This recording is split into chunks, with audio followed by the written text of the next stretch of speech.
Chapter 178. About 20 kilometers away from Ice Stone City, a simple but orderly campsite had been built. The campsite was built in an empty area beside a small lake, and the ground had been simply leveled. The bushes that were in the way had been cut down, but these bushes that had just been soaked in snow were still wet and couldn't be used as fuel, so they were sharpened and stuck into the ground to make a simple defensive fence. About 100 fully armed mercenaries patrolled around the campsite, and inside the campsite, there were dozens of even better equipped soldiers. From the flags they raised, it could be seen that these soldiers were the Oman family's private army. In the center of the campsite, a knight in silver armor was warming himself next to a bonfire.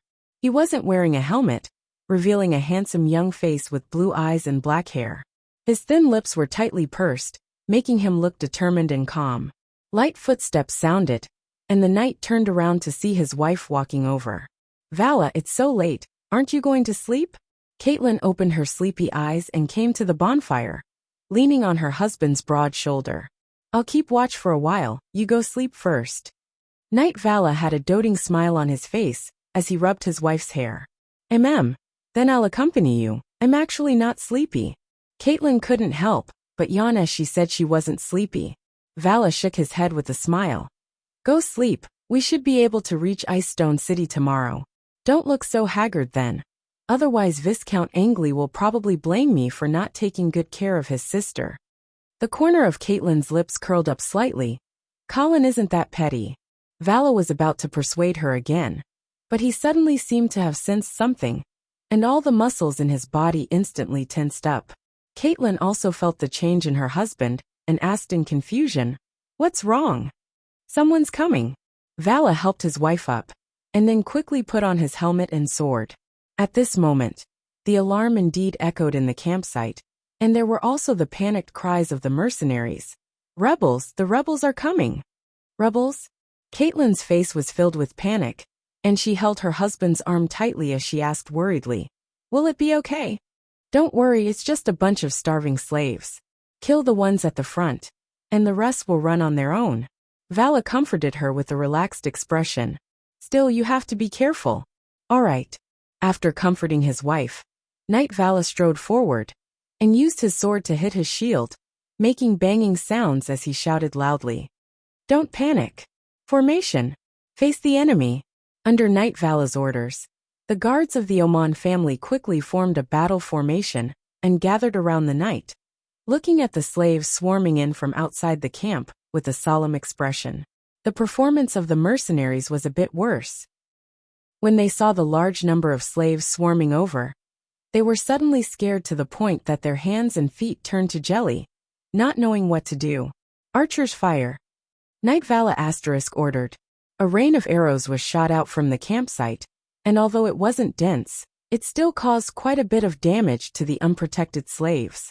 After 3 rounds of arrow rain, the slaves had already reached the fence. Knight Vala raised his giant shield in front of him and roared, "Raise your shields! Advance!" Under Knight Vala's lead, the Oman family's guards were like a sharp knife, stabbing deeply into the rebel army, and the slaves were unable to resist at all. The difference in equipment, martial arts and battle intent was too great, and these starving slaves were no match for the Oman family's guards. Knight Vala was bathed in golden holy light, and the slaves screamed and screamed as he killed, and ran away like rats. His bravery also woke the mercenaries up from their dreams, and they all yelled as they joined in the battle. The rebel army, who had the advantage in numbers, was forced to retreat. At the back of the rebel army, Cripple looked at his companions who couldn't even withstand a single blow, and disdain flashed through his heart. However, he still spoke respectfully to the slave leader beside him. "Sir, there are knights in this campsite, and I'm afraid we won't be able to take it down. We should retreat, and Ice Stone City is our true destination." The slave leader's expression changed, and he said angrily, "A bunch of trash. You can't even take down a campsite with so few people. How are you going to take Ice Stone City?" Cripple hurriedly explained, "Sir, you don't have that many troops in your hands right now. Only by meeting up with the other rebel forces in Ice Stone City will we have a chance to take down Ice Stone City." The slave leader's expression changed rapidly, and when he looked up and saw the terrifying scene of Night Vala's massacre, his entire body trembled, and he reluctantly ordered, "Retreat." After the rebel army received the order to retreat, it was as if they had been pardoned, and in the blink of an eye, not a single one was left. Under the cover of the night, many of the slaves actually lost their way and got separated from the main group. The slave leader didn't have the mind to count his losses and directly led the retreating slaves back to Ice Stone City. The slave leader, who was immersed in the unwillingness of his failure, didn't notice that the slave called Cripple had disappeared from the group at some point. When the morning sun dispersed the fog in the forest, the Oman family's troops once again set off. After last night's battle, Night Vala's reputation in the group had greatly increased. Those who originally looked at her with disdain, because of her lowly status as an illegitimate child, now looked at her with reverence. Although one's background was important, strength was also a commonly used name card in this world. The troop didn't move quickly, and it wasn't until the sun set in the west that they could see the tall walls of Ice Stone City. However, at this moment, a bloody massacre was taking place under the walls of Ice Stone City. Countless rebel slaves gathered under the city walls like ants, and seemed to be attacking the city. They had built a dozen or so extremely crude wooden ladders, and were climbing up the city walls with all their might. However, Night Vala, who had been on the battlefield for a long time, could tell at a glance that the defenders were clearly not using their full strength. It was as if they were worried that if they used too much strength, they would scare away all the gathered slaves. However, even if the defenders had already retracted their strength, the slaves' attack was still chaotic and completely disorganized. Their own people were even fighting over the wooden ladders, and most of the slaves just stood under the city walls with blank expressions, randomly howling a few times, not knowing what they should be doing at all. The dozen or so slave leaders gathered together, and when they saw the chaotic situation in front of them, they were also somewhat helpless. They had never received military education, so how could they know how to attack a city? Just as the slave leaders were getting more and more anxious, the city gates of Ice Stone City suddenly opened. The slaves were stunned for a dozen or so seconds, and then suddenly cheered, all of them surging towards the open city gates. However, before they could celebrate for long, the ground suddenly began to tremble. Along with the flying corpses and splattering blood, the black-armored cavalry shot out of the city gate like sharp arrows, completely scattering the slave army. Seeing all this, Night Vala shook her head with a smile and turned to order. "Caitlin, you stay here with the mercenaries. I will lead the family guards to help." "All right." Chapter 179. While the battle outside the city was in full swing, Colin was hiding in the gloomy basement of the Red Fort. Of course, he wasn't hiding here. The slave rebels outside couldn't scare him, let alone scare him. They couldn't even attract Colin's attention. In the beginning, Colin personally went to the top of the city wall to supervise the battle, but after seeing the slave rebels' wonderful siege methods, Colin was no longer interested in watching the battle. At this time, Colin wasn't alone in the basement. There were nearly 100 figures standing in front of him. These figures were uniformly wearing steel masks that covered their faces, only revealing eyes without a trace of human emotion. These were, of course, the blood slaves that Colin had transformed. In addition to the Fox Knight and the Monkey Ranger, the newly added 85 horse-masked blood slaves were, of course, professionals selected from the captives of the Sky Horse Legion. 2 4th-grade knights, 8 3rd-grade knights, 5 4th-grade warriors, 17 3rd-grade warriors, and 53 1st-grade and 2nd-grade professionals. In order to transform so many blood slaves, Colin gritted his teeth until they were sore. He almost developed a psychological shadow over his neck. But fortunately, the results were remarkable. At present, it seemed that Colin's blood slave death squad was beginning to take shape. Colin had high hopes for this blood slave death squad. Their target was the Temple Knights of the Radiance Church. It was said that the Temple Knights were a terrifying legion composed entirely of knights. Although there were only 3,000 of them, their terrifying fighting strength was enough to make all the legions of the Radiance Empire pale in comparison. This was also the most powerful military force controlled by the Radiance Church. Of course, Colin's Blood Slave Death Squad couldn't be compared to the Temple Knights in terms of quantity or quality. But there was still a long way to go. Colin believed that one day, his Blood Slave Death Squad would become a powerful legion that could contend against the Temple Knights. Colin's gaze swept across the 87 blood slaves one by one, and finally stopped at the Monkey Ranger. He ordered, "Monkey, go to the Troll Empire." The Monkey Ranger nodded without a word, and then walked out. Colin stroked his chin, and pointed at a horse-masked knight. He ordered, "You go with them." The news brought by Charles made Colin worry about the troll army that was about to head south. However, he still wanted to see the situation of the Troll Empire with his own eyes. Of course, he definitely couldn't make a trip to the giant Devil Empire himself at this time. So he could only let the blood slaves do it for him. After entering rank 4, Colin discovered that his control over the blood thralls had also increased by a level. Whatever the blood thrall saw and heard, as long as he willed it, he could see and hear everything at the same time. It was as if he had multiple clones of himself. Moreover, the distance limit he could control the blood thralls seemed to have disappeared as well. Before rank 4, Colin could only give orders to the blood thralls within 3,000 to 4,000 meters. But after rank 4, there seemed to be no distance limit. Back then, he purposely left a blood thrall in Silvermoon City, and then returned to Icestone City himself. When he arrived at Icestone City, he discovered that he could still control the blood thralls that were thousands of kilometers away.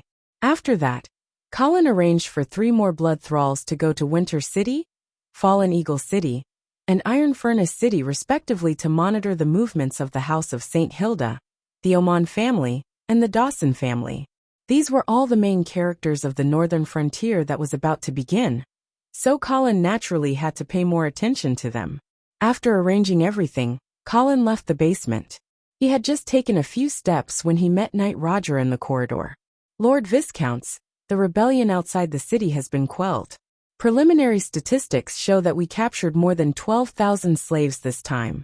38 of the Black Cavalry were severely injured in this battle, and 3 others unfortunately died in battle." Colin frowned and asked, "These casualties should be caused by the new recruits, right?" Yes. Only then did Colin feel relieved.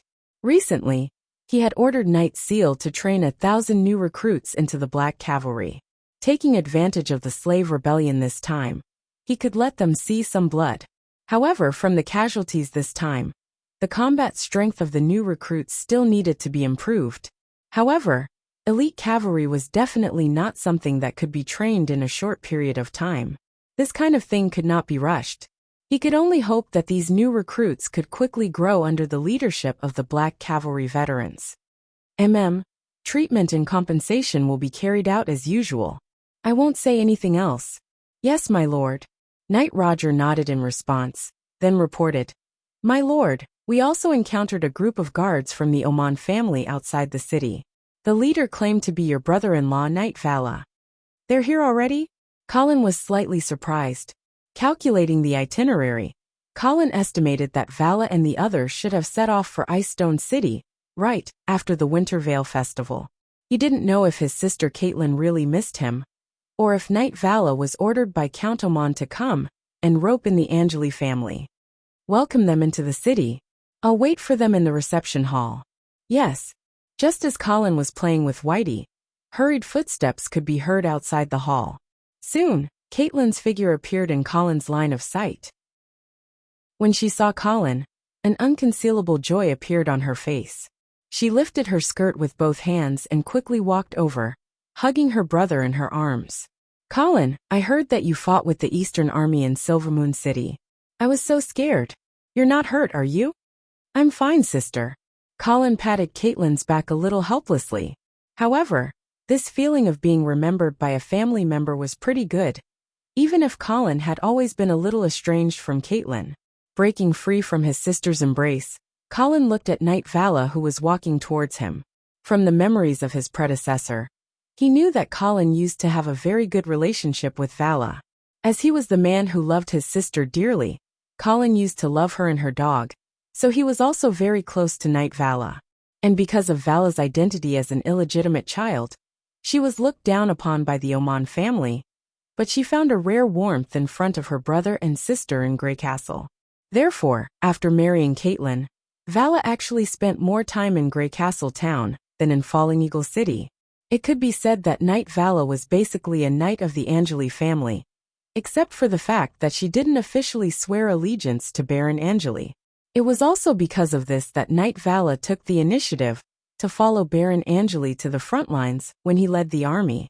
However, after going through so many things, when Knight Vala saw Colin again, other than joy in her eyes, there was also lingering worry and guilt. She opened her mouth, but for a moment, she didn't know how to greet this Viscount Angley, who had a completely different temperament from the past. Colin still had a smile on his face, as if everything that happened in the past year had already been thrown to the back of his mind. He gave Knight Vala a warm hug and said, "Vala, I heard from Knight Roger that you gave me a big gift when you just arrived in Icestone City. Lord Viscounts, if you're talking about the battle outside the city, then I really don't dare to claim credit for it. The guards I brought this time at most helped to intercept some rebels. It really can't be considered a big gift." "Haha, you're too polite. Also, don't be so formal, call me Colin." Vala looked at Colin's sincere smile and seemed to finally relax. She smiled as well. "All right, Colin." Chapter 180. When Colin brought his sister and brother-in-law to the dining hall, a feast of turkey had already been prepared.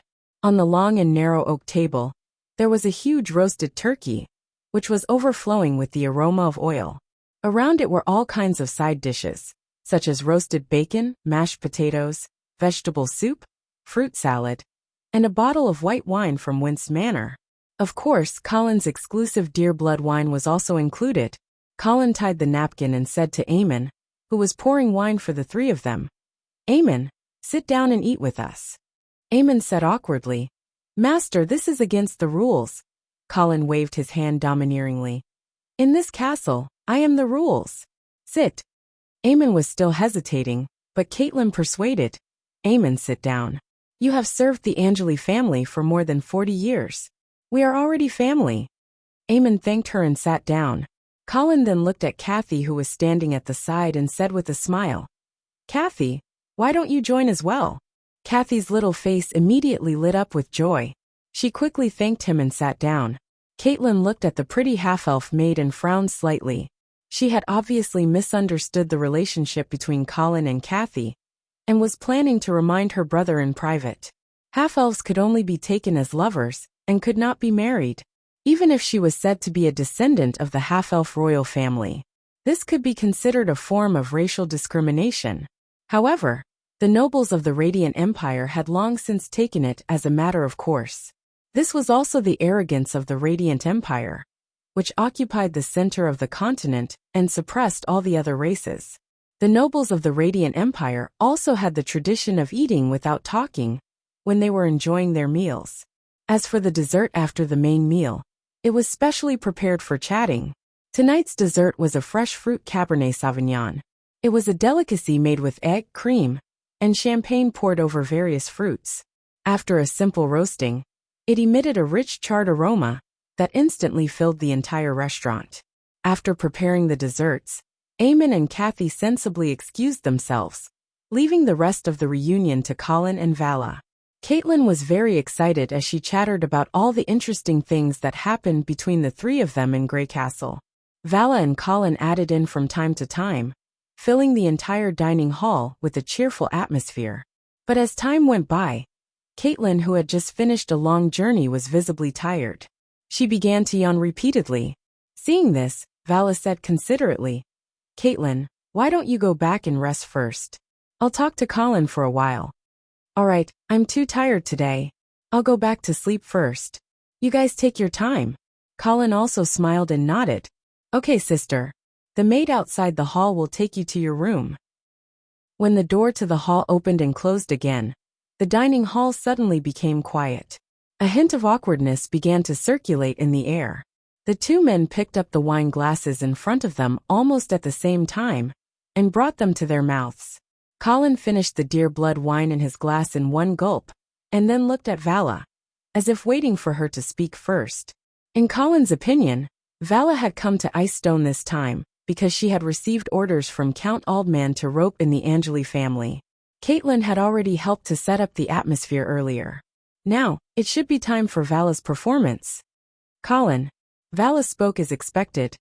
Actually, ever since I followed the Baron to battle, I've been too ashamed to see you. Why? Because I didn't fulfill my duty, causing the Baron to unfortunately die on the front lines. The sorrow and self-blame in Vala's eyes were completely flawless. At least, Colin couldn't find any flaws. What was the situation back then? At the time, the Baron was leading the family's army to carry out a rescue mission, but halfway through, he was surrounded by a troll army that was several times larger than ours. The battle was extremely fierce. The soldiers around him fell one by one, and my ears were filled with screams. Then, I saw the Baron's head cut off by a troll warrior with my own eyes. Vala took a deep breath, as if to calm her agitated emotions. After a while, she continued her narration. After that, I was also stabbed in the stomach. Before I lost consciousness, I only remember the savage smile of the troll warrior who defeated me. After listening to Vala's narration, Colin nodded expressionlessly. There was no joy or anger in his eyes as he asked calmly, "So you were captured just like that?" Vala hesitated for a moment, then said in an uncertain tone, "I think so." "Think so?" Actually, I don't remember what happened after I was injured. I only know that when I woke up again, I was already in Fallen Eagle City." Colin finally sat up straight, because he realized that something was wrong. That wasn't what Manager Oliver of the Tulip Merchant Guild said back then. When that fatty gave Colin an expensive enchanted armor as an apology, he clearly said, Vala became a captive after her defeat, and was brought back to the Troll Empire by the Troll Army. However, when she was chased by the Black Cavalry, she was abandoned by the Trolls along with 50,000 other human captives on the icy plains. In the end, she only managed to return to the northern frontier, after going through untold hardships. That explanation didn't match Vala's words at all. What's going on? Both sides didn't match up? She wouldn't make such a low-level mistake, right? Thus Colin decided to test her again. Vala, that's not what Manager Oliver of the Tulip Merchant Guild told me back then. Oliver? Vala frowned. He probably received my mother's instructions to fabricate some things for me in front of you. Colin blinked, clearly not used to Vala's honesty. Your mother? Lady Penny? Why would she help you fabricate a story? Mother, Vala looked conflicted and pained, but she still said softly, she might want to hide something. Hide what? Colin continued to ask. Vala looked up and looked at Colin seriously, complicated emotions flashing in her eyes. After a long while she spoke again. I suspect that mother might have a secret connection with the trolls. What? Colin was shocked. That shock wasn't an act. Colin obviously knew that Vala's mother, Penny, had a secret connection with the trolls. It wasn't just her, Count Aldman was the same. But what shocked him was that Vala actually admitted it herself. However, what Vala said next shocked Colin even more. Colin, I heard that you encountered an assassination in Grey Castle? Yes, Knight Carter did it. Do you know who ordered Knight Carter to do this? Who? My mother. Colin stared blankly at Knight Vala, completely dumbfounded. At that moment, he was cursing wildly in his mind. Bro, did you get the wrong script? Chapter 181. The dining hall was dimly lit, and a cold wind that came out of nowhere blew at the candlelight. The flickering candlelight shone on the faces of the two knights at the long table, making them look gloomy and depressing. After a long while, Colin finally snapped out of his daze from Vala's unexpected words. He stared at his brother-in-law, as if trying to discern if he was being honest with him, or if he had other motives. As if seeing Colin's disbelief, Vala explained again. Actually, I was just as shocked as you when I first found out about this. Furthermore, I didn't dare tell Caitlin about it until now. How did you find out about this? I started to have suspicions after returning from the battlefield. Just as I told you, I only remember being stabbed by a troll warrior. But when I woke up, I was already in Fallen Eagle City. I've been trying to figure out what happened in between. I once asked my mother, but she told me that the people from the Tulip Merchant Guild saw me abandoned on the battlefield, so they saved me. But this explanation obviously didn't convince me. So I went to check the trade records of the Tulip Merchant Guild, and there, I found that a merchant group did indeed return to Fallen Eagle City from the front lines during the time I was injured. It should be this merchant group that brought me back. But the timing was too coincidental. So coincidental that it was hard to believe that it wasn't deliberately arranged. So, you suspect that Madame Penny has a secret relationship with the trolls? Yes. Of course, I might be overthinking it. My mother might not have betrayed the interests of the northern frontier. After all, the Tulip Merchant Guild has always been doing business between the Troll Empire and the northern frontier. So it's inevitable that they would have some connections with the higher-ups of the trolls. Perhaps they really happened to pass by the battlefield and redeemed me. Vala defended his mother, but judging from his expression, even he didn't believe his own explanation. Colin sneered inwardly. Your mother's connection with the trolls is deeper than you think. But on the surface, he nodded in agreement, then continued to ask, then what about Knight Carter's assassination attempt on me? Why do you think that it was your mother's doing? Vala paused, seemingly hesitant, but after struggling for a moment, she still said, the merchant group that brought me back from the front lines actually passed by Greycastle town. Moreover, it was the day before you were assassinated. Oh, Colin's eyes flashed. But that doesn't mean anything, does it? I've checked the account book of that caravan. It was recorded that a set of expensive enchanted armor was stolen, and the place where it was stolen was Greycastle town. Then, Colin came to a realization. How is this a theft? It was clearly a payment to Knight Carter as a commission for the assassination. No wonder Vala suspected that her mother was the mastermind. Then why do you think your mother sent someone to assassinate me? It should be for the Angeli family. Vala didn't dare to meet Colin's gaze, the shame on her face so thick that it almost covered her entire face.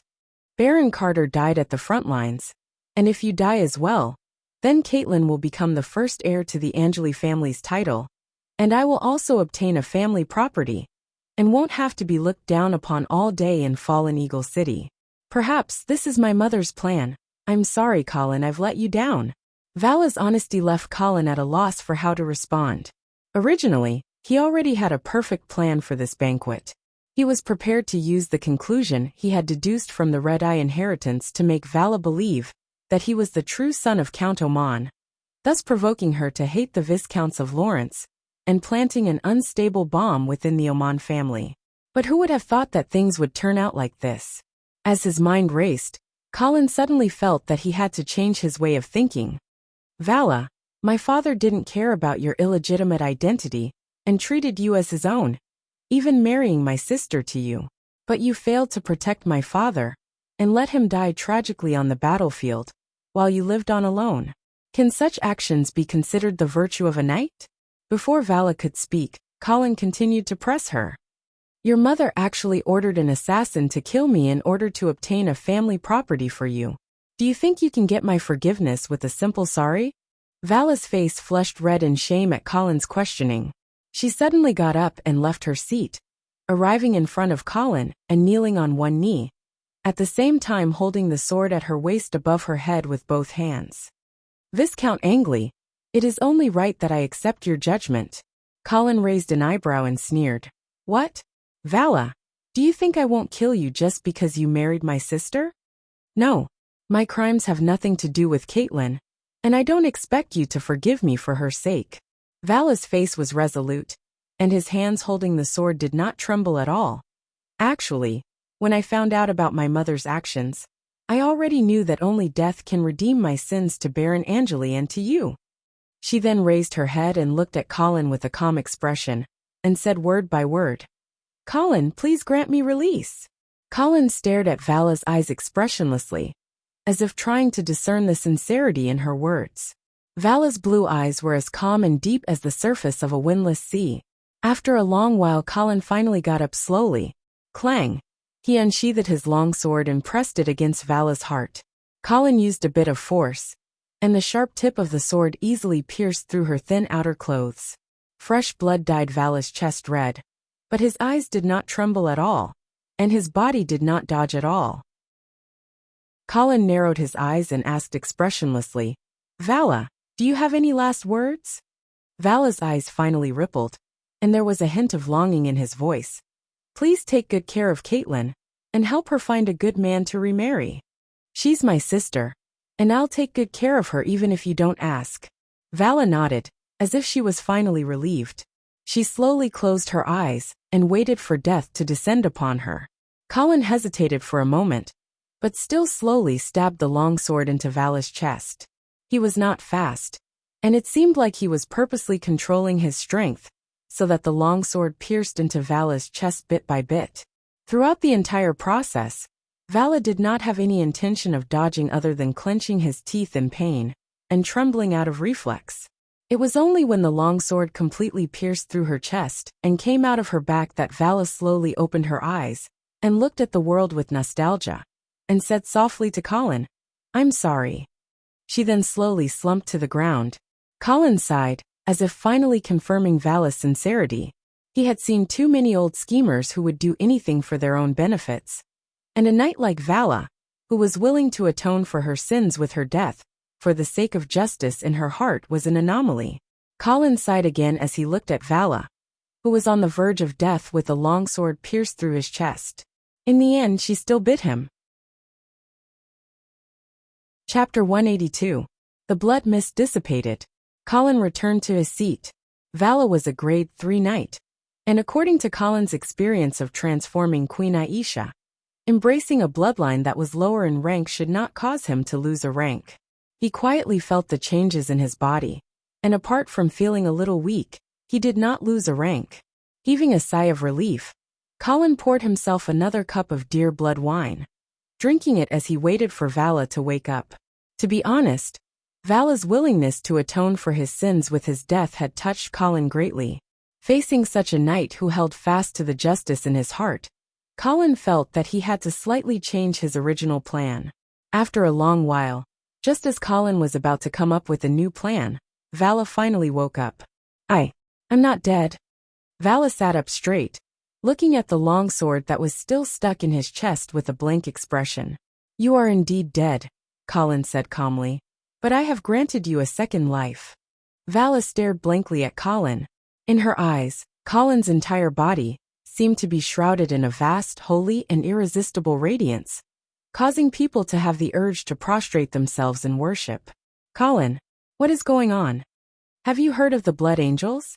After a round of brainwashing, Vala's attitude toward Colin became extremely respectful. He slowly pulled out the longsword in front of his chest, raised it above his head, and knelt on one knee, solemnly swearing an oath. "Thank you, God's chosen one, for your supreme grace. I, Vala Oman, hereby swear my loyalty to you. From this day onwards, until I return to the embrace of the Lord, I will serve you at all times. Your will shall be the direction of my sword, and your orders shall be the creed of my actions." Colin took Vala's sword and tapped his shoulder twice, accepting the knight's oath of loyalty. With the knight's previous display of loyalty to the virtues of a knight, Colin felt that this oath of loyalty might be even more reliable than the bonds of the blood breeds.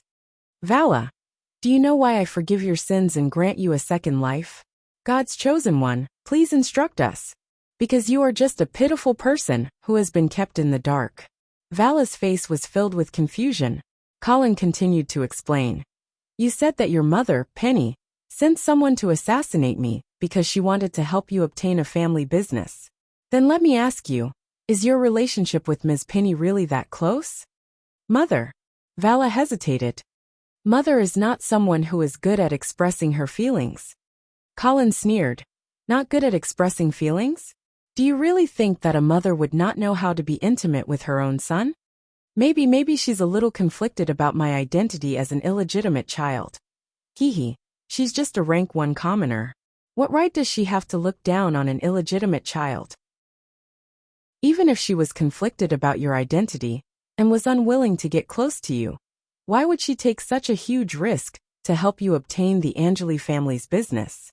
Vala did not know what to say now, and could only say respectfully, "God's chosen one, please forgive my stupidity for not being able to see the reason. Actually, the real reason is very simple. Colin exuded a faint aura of might, and his tone became solemn. Penny is not close to you, because she's not your biological mother. What? Vala looked up in shock, and looked at Colin in disbelief. Don't forget that I am the Blood Angel's apostle. Naturally, I can use divine spells to tell that you are actually a direct descendant of the Oman family, and that Lawrence is actually the illegitimate child of Penny and the Count. I'm my father's son? Vala was completely dumbfounded. Lawrence is the illegitimate child? Colin leisurely swirled the wine glass in his hand, and did not continue speaking.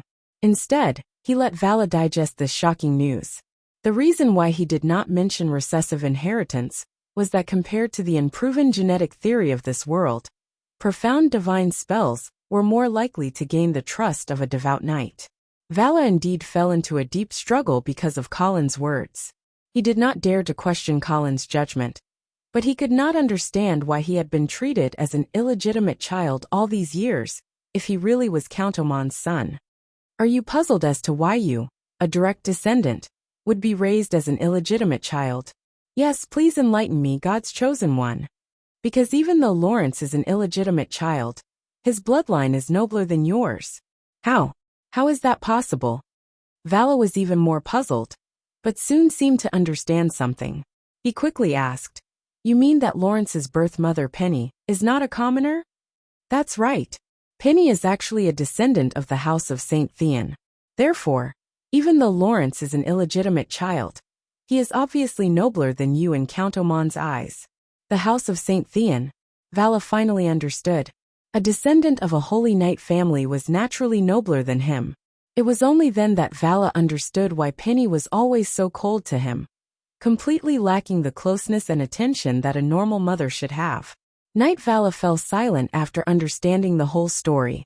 His expression kept changing as the years of humiliation, due to his identity as an illegitimate child, suddenly surged into his heart, finally condensing into a lingering resentment and unwillingness. Colin's lips curled up slightly as he provoked again. Vala, do you know about cuckoos? Yes. Vala nodded with a gloomy expression. Cuckoos lay their eggs in the nests of sparrows, allowing the sparrows to raise their own offspring. Then what will happen to the real offspring of the sparrows? They will be squeezed out of the nest by the hatched cuckoos, falling to their deaths, starving to death. Vala's expression was so gloomy that it looked like water could drip from it.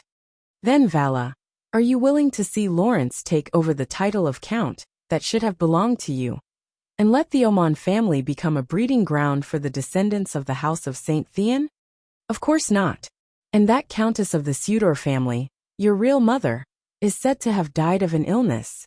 Haha, do you believe that reason? Vala's eyes reddened as he squeezed out 2 words from his tightly clenched teeth. No. And your father, Count Oman, I can tell you with certainty that the reason why the trolls were able to defeat Marquis Charles's army, causing my father to die on the front lines and you to be heavily injured, was actually because he secretly leaked information to the trolls. Moreover, this time, in order to help the House of St. Thean make a comeback, Count Oman chose to betray his own lord and his own people once more, wholeheartedly wanting to cause chaos on the northern frontier. Are you still willing to serve such a person, and be ordered around by him? Of course not. Vala's veins bulged as he clenched his fists. He suddenly looked up and asked sincerely, Lord Chosen One, what should I do? Hearing this, a satisfied smile finally appeared on Colin's face. Chapter 183. Winter in the northern frontier was always exceptionally long.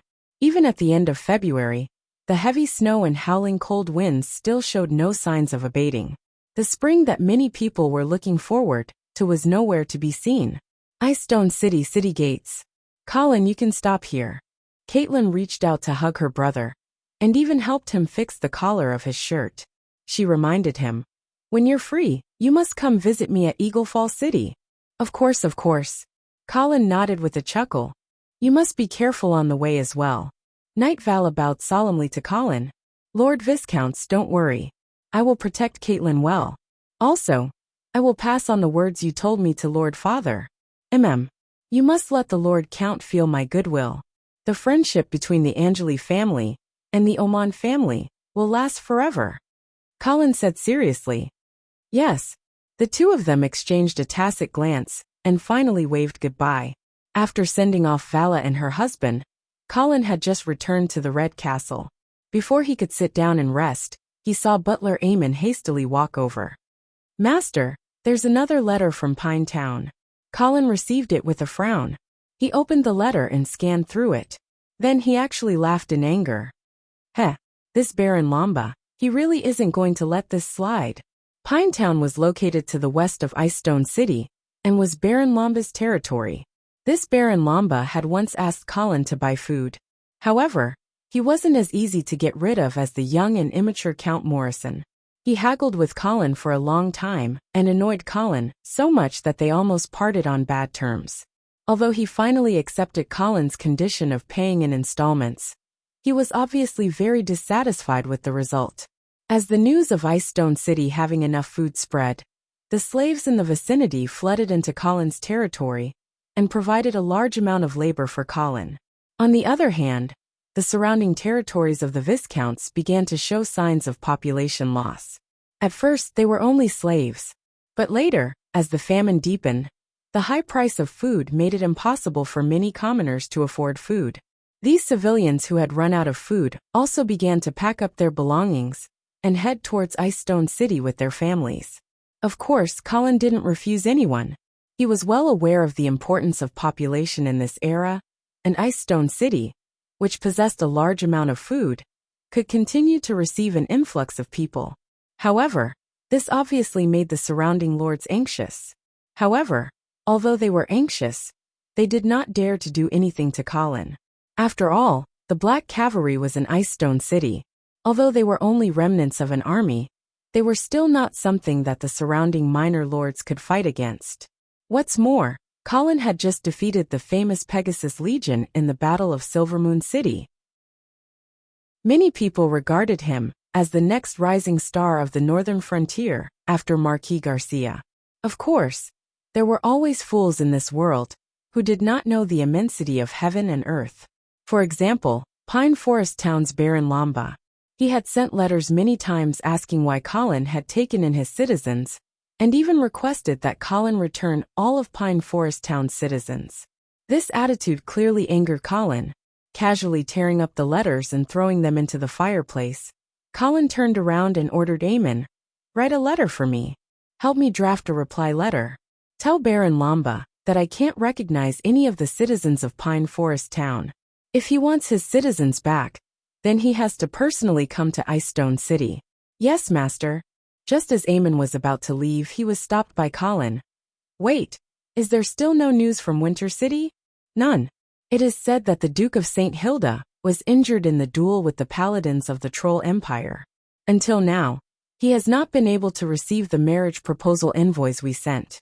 Colin laughed coldly, clearly not believing the Duke's excuse.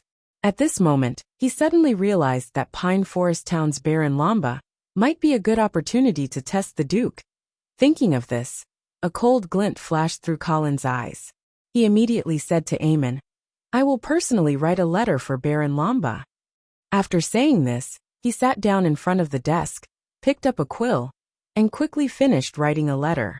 Eamon, who understood Colin's temperament very well, had already guessed that the wording of this letter might not be to Baron Lamba's liking. On this side, Colin had already sealed the letter and handed it to Eamon. "Send it to Pine Forest Town." "Yes, master." 5 days later, that Baron Lamba really did personally come to Icestone City. At the same time, he also brought over 1,000 soldiers. His murderous appearance made Knight Roger, who was on the city wall, laugh. "Who are you trying to scare with such a small number of people?" Knight Roger shook his head and laughed at the squire beside him, as he ordered people to open the city gates and welcome Baron Lamba in. Baron Lamba was a middle-aged man with a sturdy figure and a rough face.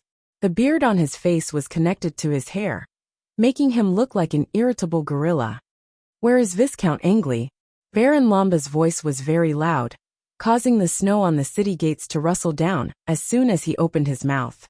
Knight Roger gave a perfunctory salute and replied with a smile, "Lord Baron, Our Viscounts is waiting for you at the Red Keep." Baron Lamba's expression became even more gloomy. He was clearly dissatisfied that Colin didn't greet him at the city gates.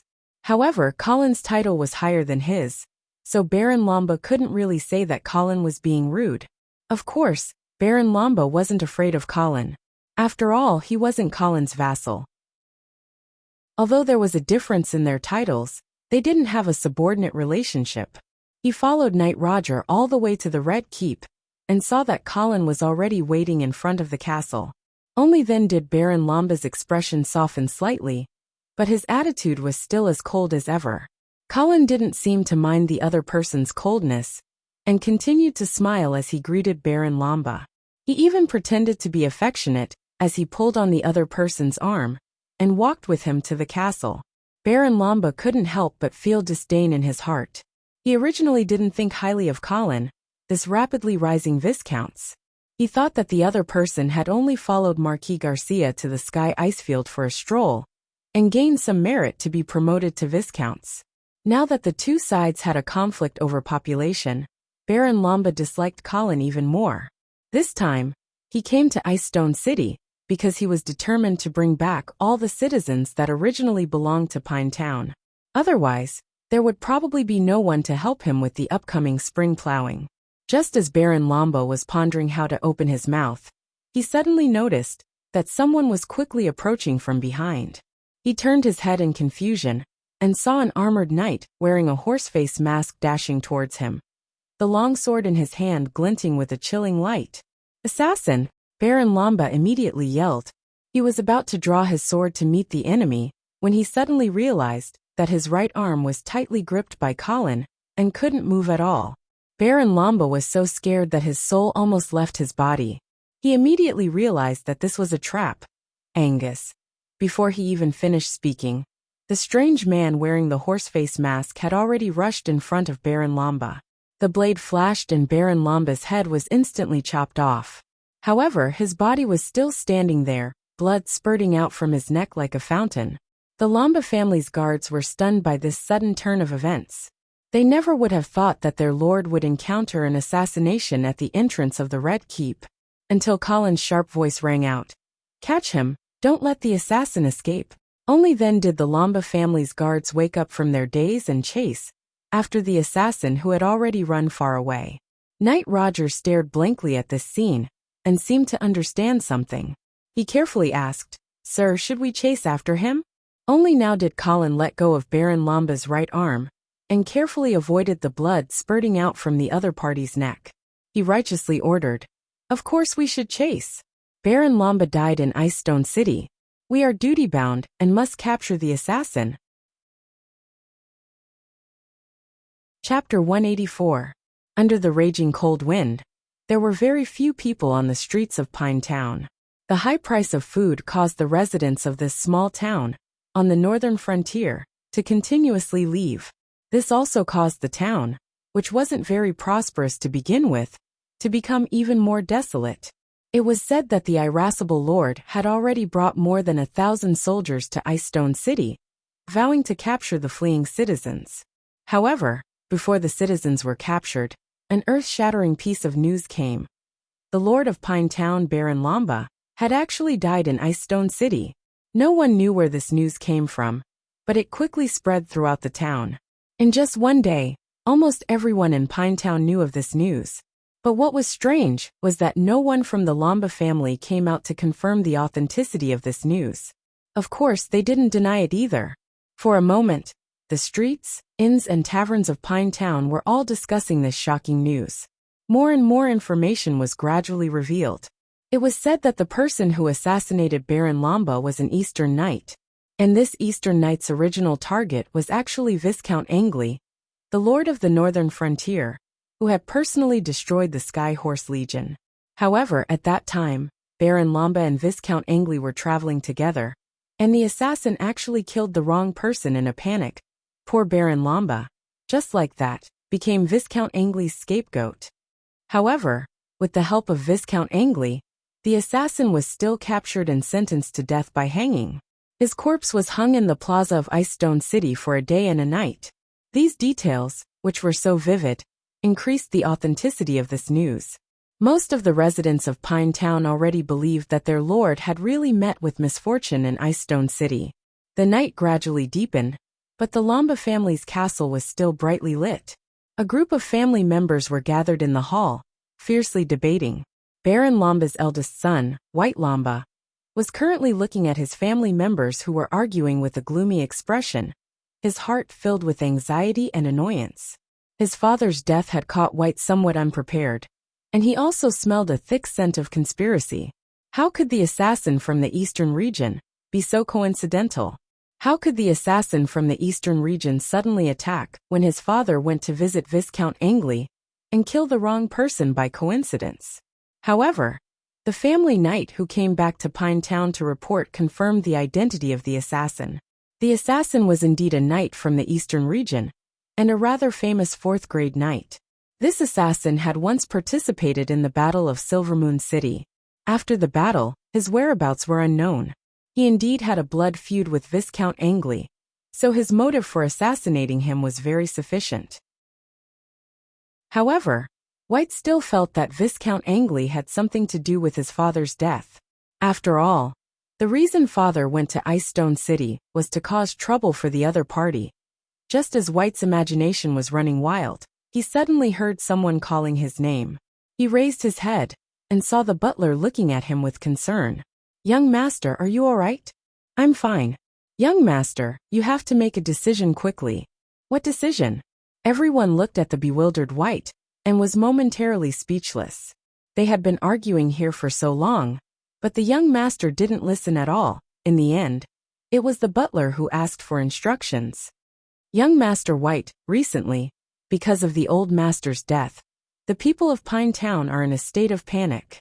In addition, the elites of the family army are still in Icestone City, so we've already discovered that many people with evil intentions are secretly inciting the civilians who lack food and preparing to rob the town's granaries. Therefore, what we should do next, please make a decision." White's brows instantly furrowed even tighter. He didn't expect that at such a time, there would actually be signs of a rebellion in Pine Town. The slave rebellion from before had already exhausted the Lamba family. If another civilian rebellion occurred, and at such a sensitive time, White was very doubtful that his family would be able to survive.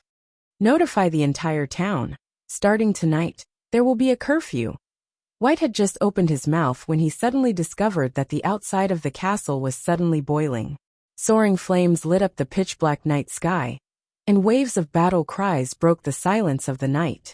When the people of the Lamba family saw this situation, they instantly panicked and hurriedly looked at White for help. At this time, White was also extremely panicked, but he still forced himself to calm down and ordered the family knights to immediately gather the army and suppress the rebellion. At this time, Pine Town had indeed become a pot of porridge. All kinds of rumors started out of nowhere, but they quickly spread like a plague. Some said that the Lamba family was preparing to flee with the last of the town's food reserves. Some also said that the trolls were about to invade again, and that there was no hope for this year's spring plowing. Some even said that when Baron Lamba went to Icestone City, he took all the elites of the family army with him. So at this time, Pine Town's military strength was empty. Panic, impatience, and greed continued to spread, causing all the townspeople who were suffering from food shortage to become restless. No one knew who shouted first and lit the first fire, but soon, this fire engulfed the entire Pine Town like a prairie fire. Thus the rebellion began. When the faint light of dawn dispersed the thick fog in the wilderness, an army was slowly advancing towards Pine Town. "Sir Viscounts, Pine Town is not far ahead. You really don't need to continue escorting us. We can definitely escort the Lord Baron's body back," Knight Mark respectfully advised Colin. This knight of the Lamba family was especially vigilant towards the young lord of Icestone City. He also felt that the Lord Baron's death was very strange. "Sigh, Baron Lamba died in Icestone City, and I have an unavoidable responsibility. Let me send his body back to Pine Town. Moreover, there have been many rebellions on the northern frontier recently, so I am worried that you will encounter some mishap on your way back." Knight Mark silently cursed in his heart. The greatest mishap has already happened in your Icestone City. However, when faced with the powerful Viscount Angley, he still couldn't change anything. He could only suppress his worries in the bottom of his heart and silently advance towards Pinetown. After walking for a while, a scout suddenly returned and reported, "Sir Viscounts, Pinetown ahead is ablaze. It seems that a rebellion has occurred." What? Knight Mark was still in shock, but Colin had already decisively issued an order. "Pass down my orders. Speed up and enter the town to quell the rebellion. Sir Viscounts, it should only be a small-scale slave rebellion. Our Lamba family can definitely deal with it ourselves. There is no need to trouble you." Knight Mark still didn't want the Angeli family's army to enter Pinetown, but Colin completely ignored him and still gave the order. "Knight Mark, there is no need to be so formal. We are all vassals of the Duke of St. Hilda, so it is only right that we help each other. Black Cavalry attack." With this order, the Black Cavalry, who had been waiting for a long time, immediately rushed towards Pinetown like a surging tide. Knight Mark stared blankly at the cavalry army in the distance, the uneasiness in his heart reaching its peak. Chapter 185. In Pinetown, the rebellion had yet to be completely quelled. However, under the suppression of the Lamba family's army, the rebel army's arrogance had been completely suppressed. Based on this trend, it wouldn't be long before the rebellion was completely quelled. Some of the rebels also saw that the situation wasn't good. Seeing that they couldn't defeat the Lamba family's army, they rushed towards the town gates, preparing to take the wealth and food they had plundered from the night before and escape Pinetown. Seeing this, the Lamba family's army didn't stop them. They didn't have enough manpower right now, so their main task was to stabilize the situation within the town. It would be hard to take care of the rebels who escaped, and their escape would reduce the pressure on them. However, just as the rebel army successfully opened the east gate of the town and was about to rush out, they suddenly heard the low sound of a horn from afar. Then, the thunderous sound of horse hooves shook the earth of Pinetown. The black mass of cavalry instantly filled the wilderness outside the town. The rebel army had never seen such an imposing cavalry charge. They were so scared that they immediately scrambled back into the town. It was as if the Lamba family's army was a group of harmless sheep compared to the fierce cavalry. The Black Cavalry has come under the orders of Viscount Angley to assist in quelling the rebellion. Knight Roger, who had rushed to the outskirts of Pinetown, roared. He didn't care whether the Lamba family was willing to accept their help or not. He directly led the black mass of cavalry into the town like a sharp arrow. The situation that followed was naturally easy to describe. The rebel army, that even the Lamba family's army couldn't fight against, could only kneel and surrender when faced with the even more terrifying Black Cavalry. However, the arrival of the Black Guards caused the people of the Lamba family to be deeply worried. They didn't believe that the Black Cavalry would be so kind as to come and help them quell the rebellion. Moreover, the timing of the Black Cavalry's arrival was too coincidental. Just like how Baron Lamba was assassinated in Icestone City, it was full of coincidences.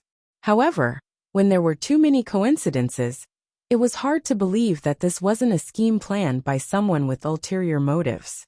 When Colin entered Pinetown, the rebellion in the town had already been quelled. The members of the Lamba family nervously welcomed the powerful young Viscounts into their own castle. "Lord Viscounts, thank you for extending a helping hand this time. The Lamba family will forever be grateful." White carefully followed behind Colin and respectfully thanked him. The ferocious Black Cavalry made him feel a strong threat. So even though he was full of doubts about this Viscount Angley, White didn't dare to show it. "Knight White, there's no need to be so polite. As for your father's death, I was also responsible for not being able to protect him well. Therefore, helping to quell the rebellion this time can be considered my apology to the Lamba family." Colin spoke politely, but after entering the castle hall, he sat on the main seat. The corner of White's mouth twitched, but he didn't dare to say anything. The steward of the Lamba family carefully probed. "Lord Viscounts, how many days are you planning to stay in Pinetown? We'll arrange a reception for you." "There's no need to specially arrange anything." Colin smiled and waved his hand. "I'll leave today." White's eyes brightened. He suddenly felt that he might have misunderstood this Viscount Angley, but in the next second, he immediately dispelled this childish thought, because Colin continued. However, Knight Roger will stay behind, and a portion of the Black Cavalry will also stay behind to prevent another rebellion in Pine Town. Lord Viscounts, we appreciate your kindness, but protecting Pine Town is the responsibility of the Lamba family, and we have the ability to shoulder it alone. There's no need for you to. Knight White, Colin directly interrupted White's excuse. You're not the Lord of Pine Town yet, right? Indeed, I'm not. Although White was the eldest son of Baron Lamba, and the first heir to the title of Baron, strictly speaking, he couldn't be considered the Lord of Pine Town until he was personally conferred the title by the Duke of St. Hilda. Colin spread out his hands and said, So, your priority now is to go to Winter Castle to accept the conferment of the Dukes of the North, and not to boast to me about your ability to protect Pine Town. I'm not doubting your ability, but your qualifications. Wright opened his mouth and was about to defend himself, but Colin didn't give him the chance to do so. He said in an aggressive tone, You're right. Furthermore, Knight White, if I didn't lead the army to help the Lamba family quell the rebellion, you might not even be able to protect Pine Town. According to the feudal rules, if you lose Pine Town, what qualifications do you have to inherit your father's title? This time, White couldn't hold it in anymore and loudly defended himself. Lord Viscounts, you can't doubt the ability of the Lamba family. Even without the help of the Black Cavalry, we can still defend Pine Town.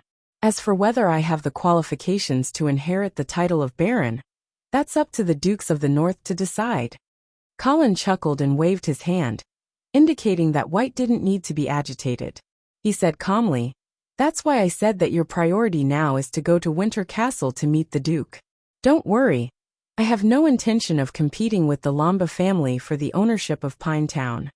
Since you have no intention of occupying Pine Town, please take your army with you. Knight White, you're too petty. The reason I left my army behind is to help you defend Pine Town. Don't be in a hurry to reject me. Don't you need the family's army to escort you to Winter Castle? You should know that the northern frontier isn't peaceful now. If you take away the family's army, aren't you worried that Pine Town's rebellion will rise again? White was speechless and seemed to feel that Colin's words made sense. Seeing this, the old butler of the Lamba family hurriedly stood up and said, Lord Viscounts, thank you for your kindness. However, the Lamba family doesn't want to owe too many favors, so it's best that we sign an agreement to determine the conditions and rewards for your assistance in defending Pine Town. White finally reacted and nodded repeatedly. Yes, Lord Viscounts, let's sign an agreement. Colin laughed inwardly, seeing through the Lamba family's plan. They wanted to write down the conditions for the garrison's assistance on paper. This way, Colin wouldn't be able to blatantly plot against Pine Town. However, what the Lamba family didn't know was that Colin didn't intend to occupy this town. All right. However, as a reward for dispatching troops to quell the rebellion and assisting in maintaining stability, I need 10 years of logging rights in the northern forest region of Pine Town. 10 years? White exclaimed and shook his head repeatedly. That's too long. Lord Viscounts, I can only give you 3 years of logging rights at most. The northern forest region of Pine Town could be said to be the Lamba family's cash cow. The red pine trees produced there were not only excellent construction materials, but they also produced a type of pine resin that was an extremely expensive medicinal material. Knight White, before you accept the Duke's conferment and become the Lord of Pine Town, you have no right to bargain with me. The Angeli family will protect Pine Town for you for the time being. White suppressed the humiliation and anger in his heart, and could only lower his head. All right, then I'll have to trouble you, Lord Viscounts. I'll set off for Winter Castle to pay my respects to the Duke. Only then did Colin reveal a satisfied smile.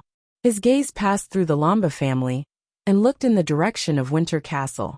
Duke of St. Hilda, it's time for you to come out and meet your guests. Chapter 186. The Oman family's castle was located in the northwest of Fallen Eagle City, occupying a large area of land. Unlike the other nobles' castles, This castle did not have an exquisite garden or unique architecture. Instead, the empty space around the castle was filled with crops and fruit trees. The castle was built with sturdy but slightly rustic limestone. It had a simple design and did not have any extra decorations, making full use of the space. Amongst the nobles who pursued elegance and luxury, the Oman family who advocated frugality and practicality were an exception. It was said that this style was brought into the Oman family by the commoner grade 6 warrior who married the countess, but it had been passed down to this day. This generation's Count Oman agreed with this tradition and was not ashamed of it. Instead, he proudly proclaimed, "When you have a higher spiritual pursuit, material pleasures are not worth mentioning." However, this Count Alman did not seem to have much attainment in the arts, so he did not know what the spiritual pursuit he was talking about was. In the evening, a group slowly entered the castle. The Oman family's guards did not stop them, but they did not welcome them either. They knew that this was the Count's illegitimate son, Knight Vala, who had returned. Knight Vala seemed to be used to the guards' cold attitude. After entering the castle, she helped Caitlin off the carriage. After sending Caitlin back to her room, Vala walked towards the dining hall. She knew that her father was most likely having his meal at this time. It was a tradition of the Oman family to finish their dinner before the sun set. That way, they could save a candle. As expected, Vala saw Count Oman in the dining hall, as well as his lover Lady Penny. The two were sitting at a long table and enjoying their dinner. In the past, whenever Vala saw such a scene, she would feel a faint warmth in her heart, thinking that her father really doted on her mother to allow a commoner girl to sit at the same table as him. But now Vala could only feel a bone-deep anger. The story of the cuckoo taking over the sparrow's nest that Colin told her surfaced in Vala's mind again, almost causing her to lose her composure. "Father, mother." Vala forcefully suppressed the anger in her heart and greeted them with a normal expression. Count Oman had already finished his meal, and the servants on the side immediately came forward to clear the table. "Did the trip to Icestone City go smoothly?" Count Oman wiped his mouth with a napkin and asked. "Everything is going well. Viscount Angley welcomed us warmly." "Amen. What's the current situation in Icestone City?" "We have enough food and soldiers." Count Alman pondered over Vala's brief comment and frowned slightly. Then, "Have you figured out Viscount Angley's inclination?" "Yes. I'm sure that if a rebellion breaks out at the northern frontier, Viscount Angley will definitely stand by our side." "Oh, why are you so sure?" Count Oman raised an eyebrow. Viscount Angley was already holding a grudge against the Duke of St. Hilda for marrying Miss Vera to Prince Tup. In Silvermoon City, he discovered that the Duke had actually sent someone to assassinate Vera, using Vera's death as an excuse for the northern frontier to intervene in the half-elf kingdom. This also caused Viscount Angley, who loved Miss Vera, to be completely disappointed in the Duke of St. Hilda, and even resented him. When he heard Vala say that Colin thought that the Duke had tried to assassinate Vera, Count Oman's eyes flashed slightly, but his expression quickly returned to normal. So, Vera chose to stay in Silvermoon City instead of returning to the northern frontier, because she resented the Duke of St. Hilda? Yes. Count Oman nodded, as if he agreed with Vala's judgment. Then he suddenly remembered something and asked, "By the way, you haven't eaten yet, right?" "No, I haven't. Caitlin is still waiting for me in the room. I will eat with her later." "All right, then go quickly. Remember to finish your meal before the sky turns dark." "Yes." Vala bowed again to Count Oman and Penny before taking her leave, until Vala's figure disappeared from the hall. His biological mother, Penny, did not take the initiative to speak to him. "Do you think Viscount Angley has a chance of winning him over?" Penny put down the knife and fork in her hand and finally spoke. Count Oman shook his head slowly. "Ever since the failed assassination attempt a year ago, the Angeli family has not been on the same side as us. Do you think he knows that we were the ones who sent the assassins?" "He should have guessed it." Count Oman's eyes were deep. From the series of events in Silvermoon City, this Colin Angeli is a very smart person. It is impossible for him not to guess that we were the ones who did it. Penny snorted softly and complained. "You should not have caused trouble and coveted the Angeli family's title. You have already treated Vala very well. First, you let him be baptized as a knight. Then you helped him marry a noble lady. There is no need to think of ways to compensate him." Guilt flashed in Count Oman's eyes, but he did not explain anything. Instead, he asked, "Since the Angeli family is difficult to win over, how does your brother plan to deal with them?" Penny hesitated but shook her head. "I don't know. My brother did not tell me." Count Oman's expression was calm, but an indescribable anger surged in his heart. He knew that he was no longer trusted. During the chaos at the northern frontier a year ago, his indecisiveness had caused the St. Thean family to be on guard.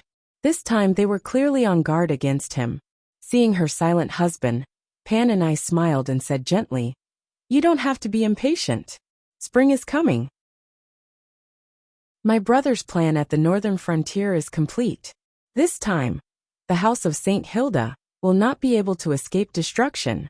Where is your brother now?" "He is in Imperial Dragon City." Count Oman frowned, but did not ask what Penny's brother was doing in the capital of the Radiant Empire, because he knew that even if he asked, Penny would not tell him the truth. There was no need for him to ask for a rebuff. Actually, regarding this rebellion, Earl Oman had no confidence at all. Many of the St. Thean family's plans were hidden from him. This feeling of not being able to see the big picture made Count Oman very anxious. Moreover, he knew his lord, the Duke of St. Hilda, who had controlled the northern frontier for more than 30 years. He knew that the other party was not someone who could be easily dealt with. Moreover, this duke had hidden his strength. A paladin was enough to suppress a region.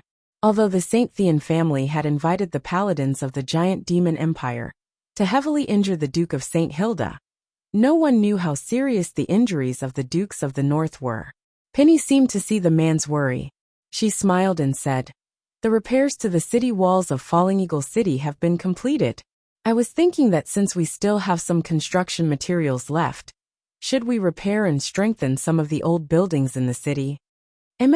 You can arrange that yourself," Count Oman replied casually, then stood up. "I'm going to the study." "Okay." Penny smiled and stood up. At the same time, she raised her head, as if waiting for the man's kiss. But Count Oman did not seem to notice his lover's hint and walked out. Chapter 187.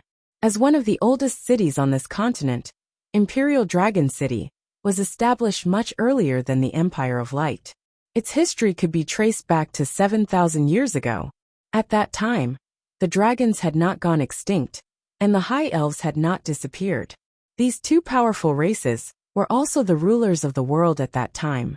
However, a mountain could not accommodate two tigers. The war between the dragons and the elves was also the main theme of that era. At the beginning of the war, the dragons relied on their stronger individual strength to suppress the elves. However, as the war continued, the dragons' population decreased, and their weakness of reproduction was gradually exposed. The elves began to gain the upper hand, and gradually drove the dragons out of the center of the continent. Then, the Empire of Light was established, and Imperial Dragon City was the capital of the Empire of Light. The name of the city was deliberately chosen by the elves to humiliate the dragons. The so-called Imperial meant to control and dominate. It was due to this reason that Imperial Dragon City had become a thorn in the side of the dragons ever since it was built. Throughout history, countless angry dragons had attempted to burn it to the ground with their dragon flames, but none of them succeeded. The dragons and the High Elves had disappeared from the world. Imperial Dragon City, the most dazzling stage in the center of the continent, now had a new protagonist. Now, there were not many buildings left by the elves in Imperial Dragon City. The river of time could wash away all traces. Humans had been the owners of Imperial Dragon City for more than 1,000 years, and had deeply engraved their mark in the bones of the city. But the palace was an exception. This palace, called Phoenix Palace, was the only building left by the elves. The ruler of the High Elves was called Phoenix King, and this palace was his former palace. Because of the efforts of the best architects of the elves, this beautiful palace had been preserved until today. Even the San Lorenzo royal family was conquered by its beauty, the glory it represented, and the glory it symbolized. They were willing to use it as the Palace of the Empire of Light. Phoenix Palace was located in the center of Imperial Dragon City. It was a group of hundreds of palaces. The high dome of the main palace was white and flawless. It was a dome inlaid with pieces of white jade. Even in the moonless night, it emitted a cold light. The walls of the palace were inlaid with light blue frosted marble tiles, which looked grotesque under the sunlight. Hundreds of marble columns carved with rose patterns supported the high roof, and the inner walls of the roof were painted with all kinds of murals. Small and round sculptures of young girls were neatly arranged on the wide window. Each of them had different shapes and looked charmingly naive. The king's qi that had been accumulated over thousands of years made the entire main hall exude a thick and heavy pressure, causing those who stepped into it to involuntarily want to prostrate themselves in worship. However, in such a solemn palace, waves of decadent sounds could be heard. An attendant walked to the front of the hall and immediately stopped awkwardly. With a wry smile, he stood in the cold wind and waited quietly. However, the sounds of moaning continued to enter the servant's ears, causing him to feel hot all over. But when the bone-piercing cold wind blew, he immediately sobered up and hurriedly covered his ears with both hands, until he could no longer hear the movements in the hall. After a long time, the door of the hall finally opened, and a beautiful lady with a graceful figure walked out. The servant hurriedly put down his hands and bowed. The noblewoman saw the waiter shivering in the cold wind, and smiled charmingly at him. "Ah, are you eavesdropping?" After saying that, she did not wait for the servant to answer, and left with a smile. The servant lowered his head from beginning to end, not daring to look at the lady at all. But that familiar voice still allowed him to distinguish the identity of the other party. It was Marquise Grandy. However, the servant was not too surprised. After all, His Majesty's hobby of cuckolding his vassals was no secret in the circle of the empire's nobles. The nobles of Imperial Dragon City had long been accustomed to this. It had even evolved to the point that if there was no cuckolding on their heads, they would be embarrassed to call themselves a true noble of the empire. The servant slowly walked into the hall and bowed meticulously, not daring to show any emotions on his face. The current emperor of the Empire of Light was named Reinhardt San Lorenzo, and he was also respectfully called Emperor Reinhardt. Emperor Reinhardt was a burly middle-aged man with blonde hair and blue eyes. He had a thick beard and straight eyebrows. Coupled with the unique aquiline nose of the San Lorenzo family, he looked very imposing at first glance. It was just that he was dressed too casually at this time. He was only wearing a thin shirt with his chest open, revealing his thick golden chest hair. The servants brought in the cold wind from outside the hall, but Emperor Reinhardt didn't feel cold at all. "Your Majesty, the emissary of the Gnome Kingdom, will arrive in Imperial Dragon City tomorrow morning. Do you want to meet him personally?" Emperor Reinhardt picked up the goblet on the table and poured all the red wine in it into his mouth. He seemed to still feel thirsty, so he poured himself another goblet and drank it in one gulp. Burp. After burping without caring about his image, Emperor Reinhardt glanced at the servant and asked in an emotionless tone, "Didn't we agree to let the queen meet him?" The servant replied carefully, "Your Majesty, it was Her Highness who asked me to ask you. She hopes that you..." Emperor Reinhardt waved his hand impatiently. "It's just an emissary of the Gnome King. The queen can meet him. What else is there? The Prime Minister hopes that you can attend the Imperial Conference tomorrow. He said that the spring plowing is imminent and needs you." Emperor Reinhardt became even more impatient. "The Prime Minister can host the Imperial Conference himself. I have other things to do." The attendant nodded and then carefully said, "Your Majesty, it will be Prince Leahy's birthday in 3 days. Her Highness the Empress wants me to ask you, will the prince's birthday banquet be held in the banquet hall of Phoenix Palace like in previous years?" Hearing this, Emperor Reinhardt fell silent. The servant, who did not get a response for a long time, secretly raised his head, only to see the emperor's cold gaze. The servant trembled in fear and hurriedly lowered his head again. He was annoyed that he dared to raise his head just now. The atmosphere in the hall seemed to freeze in an instant. After a long time, the servant's cold sweat had almost soaked his clothes. Finally, he heard Emperor Reinhardt's calm voice. "Yes, the same as in previous years. Yes, your majesty. The servant was relieved. He hurriedly bowed and left, not daring to delay for a moment longer. The heavy door of the hall opened and closed, isolating the snowy world outside. Emperor Reinhardt picked up his wine cup again and began to drink by himself. The hall was filled with a decadent aura, as well as a faint trace of resentment. Suddenly, Emperor Reinhardt's gaze froze. He turned his head abruptly.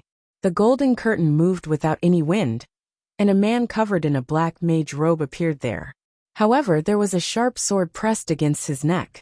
However, the man did not seem to care about such a threat. He continued to smile at Emperor Reinhardt. Your Majesty, when did Prince Rhy have the right to hold a birthday banquet in the Phoenix Palace? Chapter 188. I'm sorry, Your Majesty. He accidentally slipped into the palace and disturbed you. The knight with the sword bowed slightly to Emperor Reinhardt and apologized. Emperor Reinhardt looked at the intruder who was restrained by his knight and smiled. He waved his hand and said, "It's okay. You can leave now." The knight was still a little hesitant, but the intruder in the mage robe said, "Your Majesty is a 6th grade knight. Is he afraid of a mage at such a close distance?" This was true. A mage was definitely at a disadvantage in a one-on-one duel with a knight, especially when the two sides were close enough. If this mage who broke into the Phoenix Palace wanted to harm Emperor Reinhardt, his head would be twisted off by the 6th grade knight as soon as the first syllable of the spell came out of his mouth. Humph! The knight glared at the intruder fiercely, and then withdrew his sword. He bowed to Emperor Reinhardt, and then quietly left. I heard that they all call you Mr. Feng. Emperor Reinhardt poured himself another glass of red wine, and looked at the mage opposite him with a smile. It's just a title. Your Majesty, you can call me whatever you want. Mr. Feng put down his hood, revealing a slightly pale and weather-beaten face. He walked to Emperor Reinhardt and bowed respectfully. Emperor Reinhardt looked at the impeccable palace etiquette and said with a smile, "It's been more than 300 years. It's hard for you to still remember how to bow." "Of course I remember," Mr. Feng said seriously. "If I don't dare to mention my family name and forget the etiquette, what's the difference between our family and those muddle-headed civilians?" "Hey, you're quite resentful," Emperor Reinhardt said playfully. "I wouldn't dare. Your Majesty, we Saint Thean will always abide by our duties. We're not like some people who get carried away and take your Majesty's favor as the right to overstep their boundaries." Duty. Emperor Reinhardt seemed to have heard the biggest joke in the world. When the judge of your family pierced the back of the Black Emperor with his sword, was he also abiding by his duties? Your Majesty, no matter how pure the bloodline of the White Sheep is, it's inevitable that there will be a black mutant among them. You cannot disregard the loyalty of the House of Saint Thean just because of the Inquisitor's betrayal. Just like how we can't deny the San Lorenzo family's status as a model knight just because of Prince Lacey's arrogance. Reinhardt could not help but laugh when he saw that Mr. Fu kept bringing the topic to Prince Lacey. Prince Lacey is my uncle, and he's also a powerful paladin. Do you think he's not qualified to be a role model for knights? Your Majesty, if you want to be a role model for knights, you need not only strength, but also the most important virtue. There is no doubt about Prince Lacey's strength, but as a collateral descendant of the San Lorenzo family, he has become arrogant because of the favor. He has repeatedly occupied the banquet hall of Phoenix Palace to hold birthday celebrations. This kind of behavior is a serious violation of a knight's virtue. Mr. Chi, you took such a huge risk to come to Phoenix Palace to see me, just to sow discord between me and Prince Rhy. If that's really the case, then your House of Saint Thean should continue to be silent for another 300 years. Faced with Emperor Reinhardt's ridicule, Mr. Fu was still calm, as if nothing in the world could move him. He shook his head and said, "No, Your Majesty. No, Your Majesty. I'm actually here for the northern region." "The northern frontier? Humph. I heard that you've made a big scene in the northern frontier. You even joined forces with the trolls. What, do you really think I can't kill you? A traitor to the human race. Your Majesty, please don't get angry. Think about it carefully. I've been in the Troll Empire for so many years. Have the troll's strength grown or weakened? Emperor Reinhardt swirled the red wine glass in his hand and sneered disdainfully. What? You want to take the credit for Marquis Garcia? No, Your Majesty, that's not what I meant. The House of St. Hilda is certainly worthy of being the barrier to the north of the empire. I don't dare to take the credit.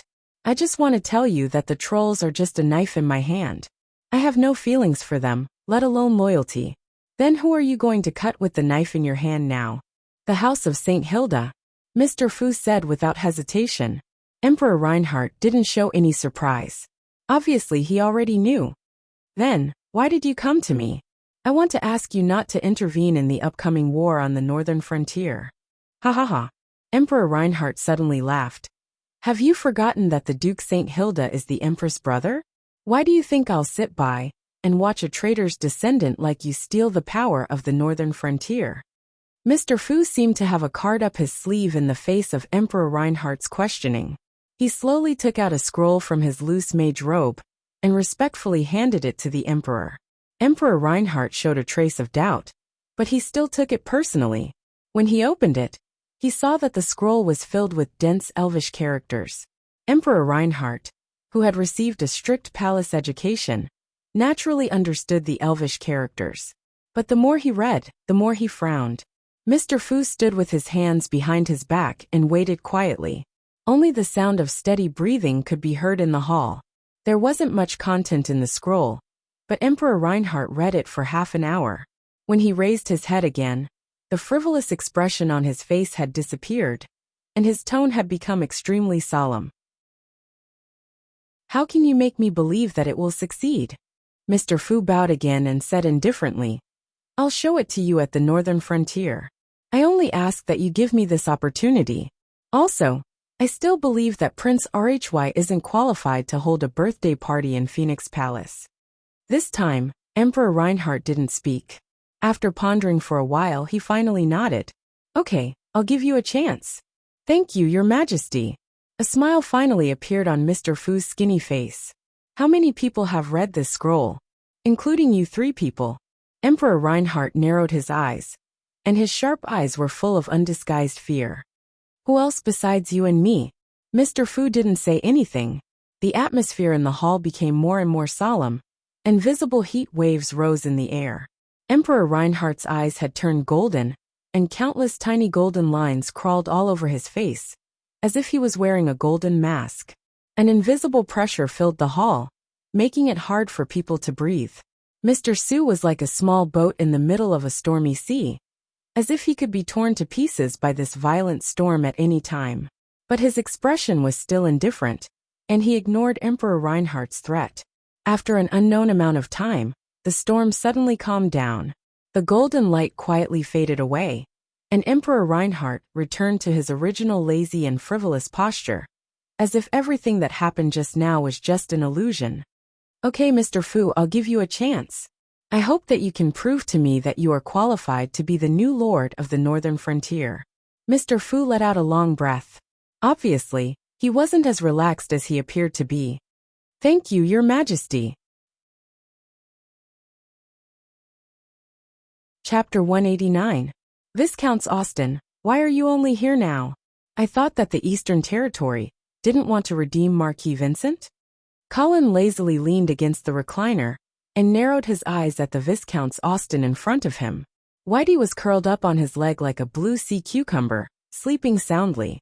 My apologies, Lord Viscounts, I had some matters to attend to, so I was delayed. The Viscounts Austin's expression was a bit awkward, but he didn't have the nerve to say the reason he was delayed until now. The reason he had only arrived at Icestone City now was because he had underestimated the chaotic situation at the northern frontier and overestimated the combat strength of his own guards. Before the winter festival, the Viscounts Austin had already set out for Icestone City under the orders of the Duke of the Eastern Territory. But after entering the northern frontier, he realized that he had brought too few guards with him. After bracing himself and advancing for a few days, the 100 or so guards that the Viscounts Austin had brought with him suffered heavy losses. Those starving slave mobs attacked his troops without any regard for their lives. Adding on the fact that he was unfamiliar with the place, The Viscount Austen hadn't even seen the shadow of Icestone City before he realized that his guards were on the verge of collapse under the endless attacks of the rebel army. Helpless, he could only lead his troops back. When he returned, he was naturally scolded by the Duke of the Eastern Territory, and even had one of his ribs broken. After resting at home for a while, the Viscount Austen brought enough guards and set out on his second trip to Icestone City. This time, he finally arrived without a hitch. Of course, there were many dangers along the way, but the Viscount Austen definitely wouldn't tell Colin. After all, it would really damage the reputation of the nobles of the Eastern Territory. Then, what does the Duke of St. Prospero think of my suggestion? The Duke agrees with your suggestion and is willing to exchange Marquis Garcia for Marquis Vincent. When and where? If you don't have any objections, we will exchange the prisoners of war in a month at the Raging River. The Viscount Austen took out a simple map with markings and handed it to Colin. I have no problem with the location. Colin looked at the mark on the map and said, but as for the time, change it to 3 months later. All right, the northern frontier isn't very peaceful right now. Let's do it in 3 months. I'll go back and report to the Duke. If he doesn't have any objections, then it's settled. Yes. From the beginning to the end, the two of them didn't mention any prisoners other than the 2 marquises, because they knew that there were no other prisoners. In the Battle of Shadow Canyon, other than the 8,000 remnants of the army that managed to escape under the leadership of Knight Roger and the captured Marquis Garcia, the rest of the Black Cavalry soldiers had all died in battle. Similarly, after the battle at Silvermoon City, Colin had returned the favor by executing all the prisoners of war in the Skyhorse Army. The first confrontation between the northern frontier and the eastern region, after 100 years, could be said to be a lose-lose situation. Perhaps, this was the result that the St. Thean family, who was hiding in the shadows and manipulating the situation, wanted to see the most. Not long after the Viscount Austen left, Steward Aemon came to report, Master, the reinforcements from the Half-Elf Kingdom are about to arrive. Colin excitedly stood up from his seat and smiled. Oh, come with me to welcome them. In order to deal with the impending storm on the northern frontier, Colin had written a letter to Queen Aisha last month, asking her to send the Silvermoon Guard to Icestone City to provide support. Queen Aisha naturally wouldn't refuse Colin's request, and sent out the order the day she received the letter. When Colin led the Knight of Rigo and the others to the top of the city wall, they saw a thin silver-gray line on the horizon to the east of Icestone City. As time passed, this thin line gradually spread out and finally covered the wilderness to the east of Icestone City. The bright red thorn flag rustled in the cold wind. That was the insignia of the Miller family, and also the new symbol of the half-elf royal family. Colin frowned slightly and thought, Queen Aisha couldn't have come personally, could she? Although if Aisha came, she would definitely be a great help to Colin. He hoped that she could stay in Silvermoon City and take care of her baby. Under Colin's gaze, a small group of cavalry broke out from the Silvermoon Guard's formation and quickly rushed towards Icestone City. When they arrived at Icestone City, the city gates just happened to open, and a group of Black Cavalry soldiers came out to welcome them. The half-elf general in the lead immediately dismounted and knelt on one knee, loudly saying, Honorable Viscount Angley, under the orders of Her Majesty the Queen, the 30,000 warriors of the Silvermoon Guard are gathered here and are at your command. Duke Modwen, welcome to Icestone City. When Colin first saw William Modwen, he was a little surprised, but he quickly understood the intentions of Queen Aisha's arrangements. Letting this former half-elf prince become the commander of the Silvermoon Guard was indeed a good idea. The current mid-level generals of the Silvermoon Guard were all members of the Miller family. Under the circumstances where Queen Aisha was pregnant and couldn't come, if another member of the Miller family was sent to be the commander, then he might not wholeheartedly follow Colin's orders. Especially when Colin needed the Silvermoon Guard to make a certain sacrifice. Duke Modwen was different. He was an honest man and was easy to control. Moreover, under the circumstances where the mid-level generals of the Silvermoon Guard were all members of the Miller family, if Duke Modwen didn't want to be a mere figurehead, Then he had to obtain Colin's support. In this way, the Silvermoon Guard would be more convenient for Colin to completely control. Duke Modwin followed Colin into the city and walked all the way to the Red Fort. At the same time, he reported the situation of the reinforcements. Sir Viscounts, this time I brought a total of 30,000 Silvermoon Guard, 10,000 archers, 7,000 spearmen, 8,000 sword and shield soldiers, 2,000 shield soldiers, and 3,000 light cavalry soldiers. In addition, there are 38 knights and 15 rangers accompanying the army. Well, very good. Colin nodded in satisfaction. With the support of the Silvermoon Guard, he was now more confident. The 3,000 light cavalry soldiers will be incorporated into the Black Cavalry and be under the command of Knight Roger. Yes, sir. In the face of Colin's first order, Duke Modwin didn't hesitate to agree. Even if this order was obviously to take over the cavalry troops of the Silvermoon Guard. Are Her Majesty the Queen and Miss Vera doing well? Her Majesty is in good health. As for Miss Vera, Duke Modwin suddenly turned his head to look at one of the attendants behind him. Colin also turned his head in confusion, but he saw that the attendant slowly took off her helmet, revealing a beautiful smile. It was Vera. Vera, why did you run?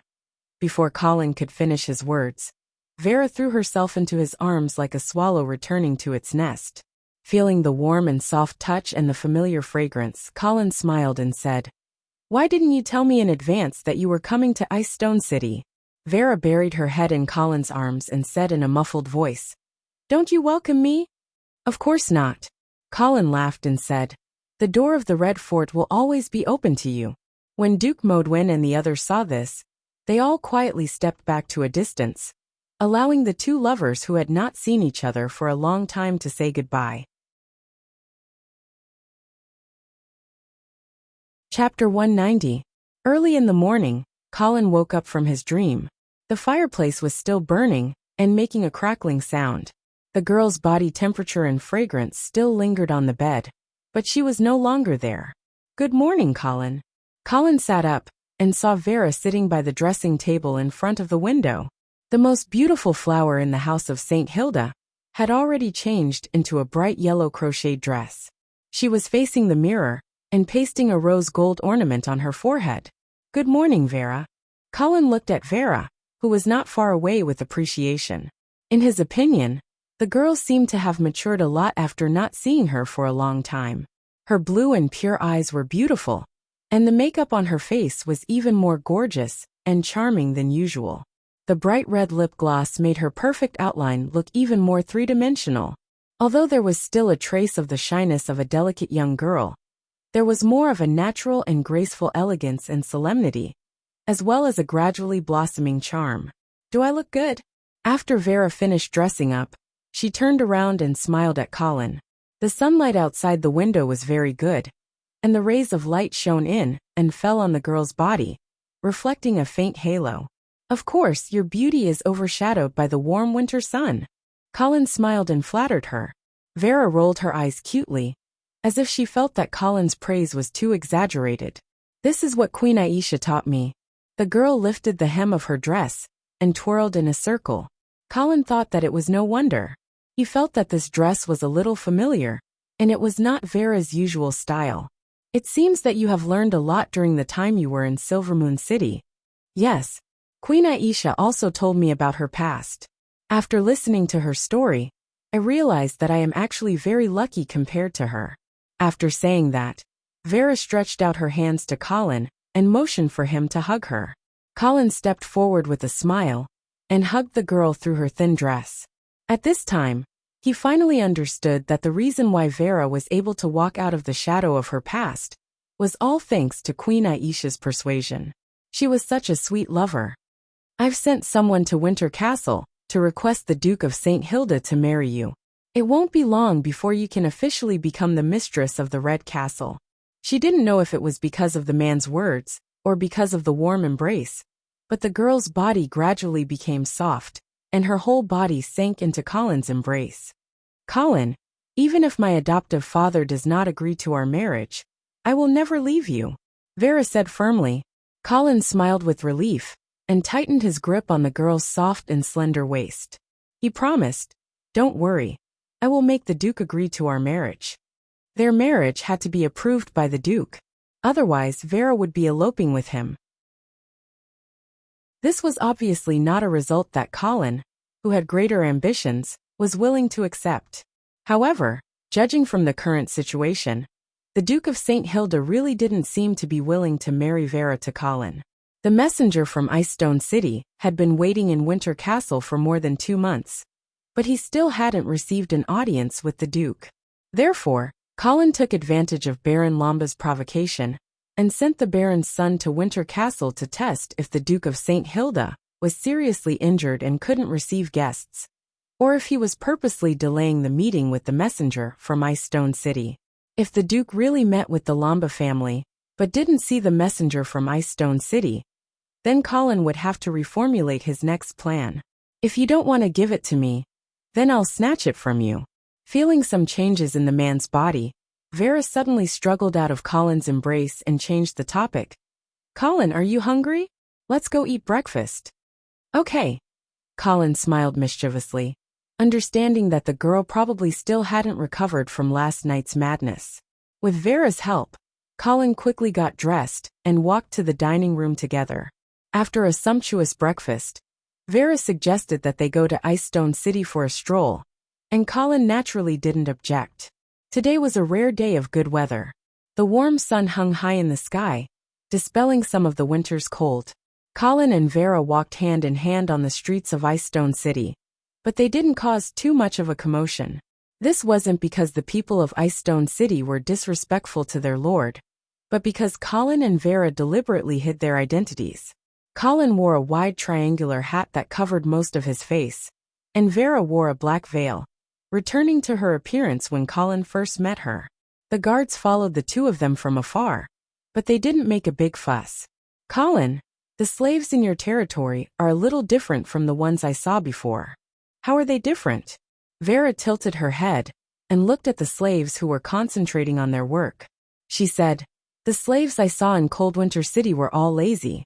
If they didn't have the whip of the overseer, they would rather lie on the ground and bask in the sun for the whole day. However, the slaves in your territory are different. Even if they don't have the whip, they are still very motivated. Do you know the reason for this?" Vera pondered for a moment and shook her head, indicating that she didn't understand. "Because I gave them hope." "Hope?" "Yes." Colin told Vera about the point system that he implemented in Icestone City. Vera thought for a moment and nodded. "It is indeed a great idea. However, Colin, aren't you worried that the number of slaves in your hands will decrease? 10 places per month, and only 120 free people will be produced in a year. Even after 100 years, only 10,000 slaves will be qualified to become free people. However, in this process, the wealth that the slaves create will far exceed the value of these 10,000 slaves. Moreover, with the current situation at the northern frontier, do you think that I will be worried about the lack of slaves?" Vera thought carefully and nodded in agreement. "Colin, you are a kind and wise lord." Colin laughed and suddenly lamented in his heart. Such a method of exploitation could actually be called benevolent. For a moment, he didn't know whether to be happy or sad. After walking for a few blocks, a group of children attracted Vera's attention. In an open space that was the size of a basketball court, there was an old gentleman who looked to be around 50 years old. In front of him, there were hundreds of children gathered. The older ones were around 13 or 14 years old, and the younger ones were only 4 or 5 years old. The only thing that they had in common was that they were all wearing shabby clothes and iron rings on their feet. This was a group of slave children. The old gentleman was writing on a wall with charcoal, and then he led the slave children to read aloud. "Colin, is this also your arrangement?" "Yes." Vera turned around and looked at Colin with eager eyes. At this time, Colin's image in her heart had become particularly high. However, what she didn't know was that Colin only thought that these slave children were too weak and couldn't do heavy work. Therefore, it was better to let someone teach them, so that when they grew up, they could become more valuable labor. At this time, an old voice suddenly sounded. "My lord, for people of low status, knowledge is not a blessing but a curse. Colin turned around and saw an old priest standing behind the two of them. Chapter 191. In this magical medieval world, knowledge was a precious treasure. Not to mention slaves. Even civilians generally did not have the opportunity to come into contact with such wealth. Naturally, the nobles did not have to worry about this. Their castles had a large number of books, and there were also private tutors who were responsible for the education of the nobles. However, it was very difficult for the civilians to learn. There were two main ways for them to master knowledge. The first way was through the church. The churches in various places would set up schools for the civilians to study. However, the children here would basically learn theological knowledge. In addition to being taught a lot of principles on how to serve God and why to serve God, it was basically impossible for them to learn much useful knowledge in daily life. The second way was through the nobles. Yes, the nobles would also recruit some civilian children to accompany their own children. However, such a quota was very rare. Normally, it would only be left to the descendants of the retainers. After these descendants of the retainers grasped the knowledge, they would be able to better serve their lord. In fact, there was a third way, and that was the Empire's White Tower Academy. However, this way was very difficult for the nobles to come into contact with, let alone the civilians. This was because the White Tower Academy's admission requirements were very simple and harsh. It did not look at identity, but only looked at talent. Only talented children, regardless of whether they were nobles or civilians, could enter the White Tower Academy to study for free.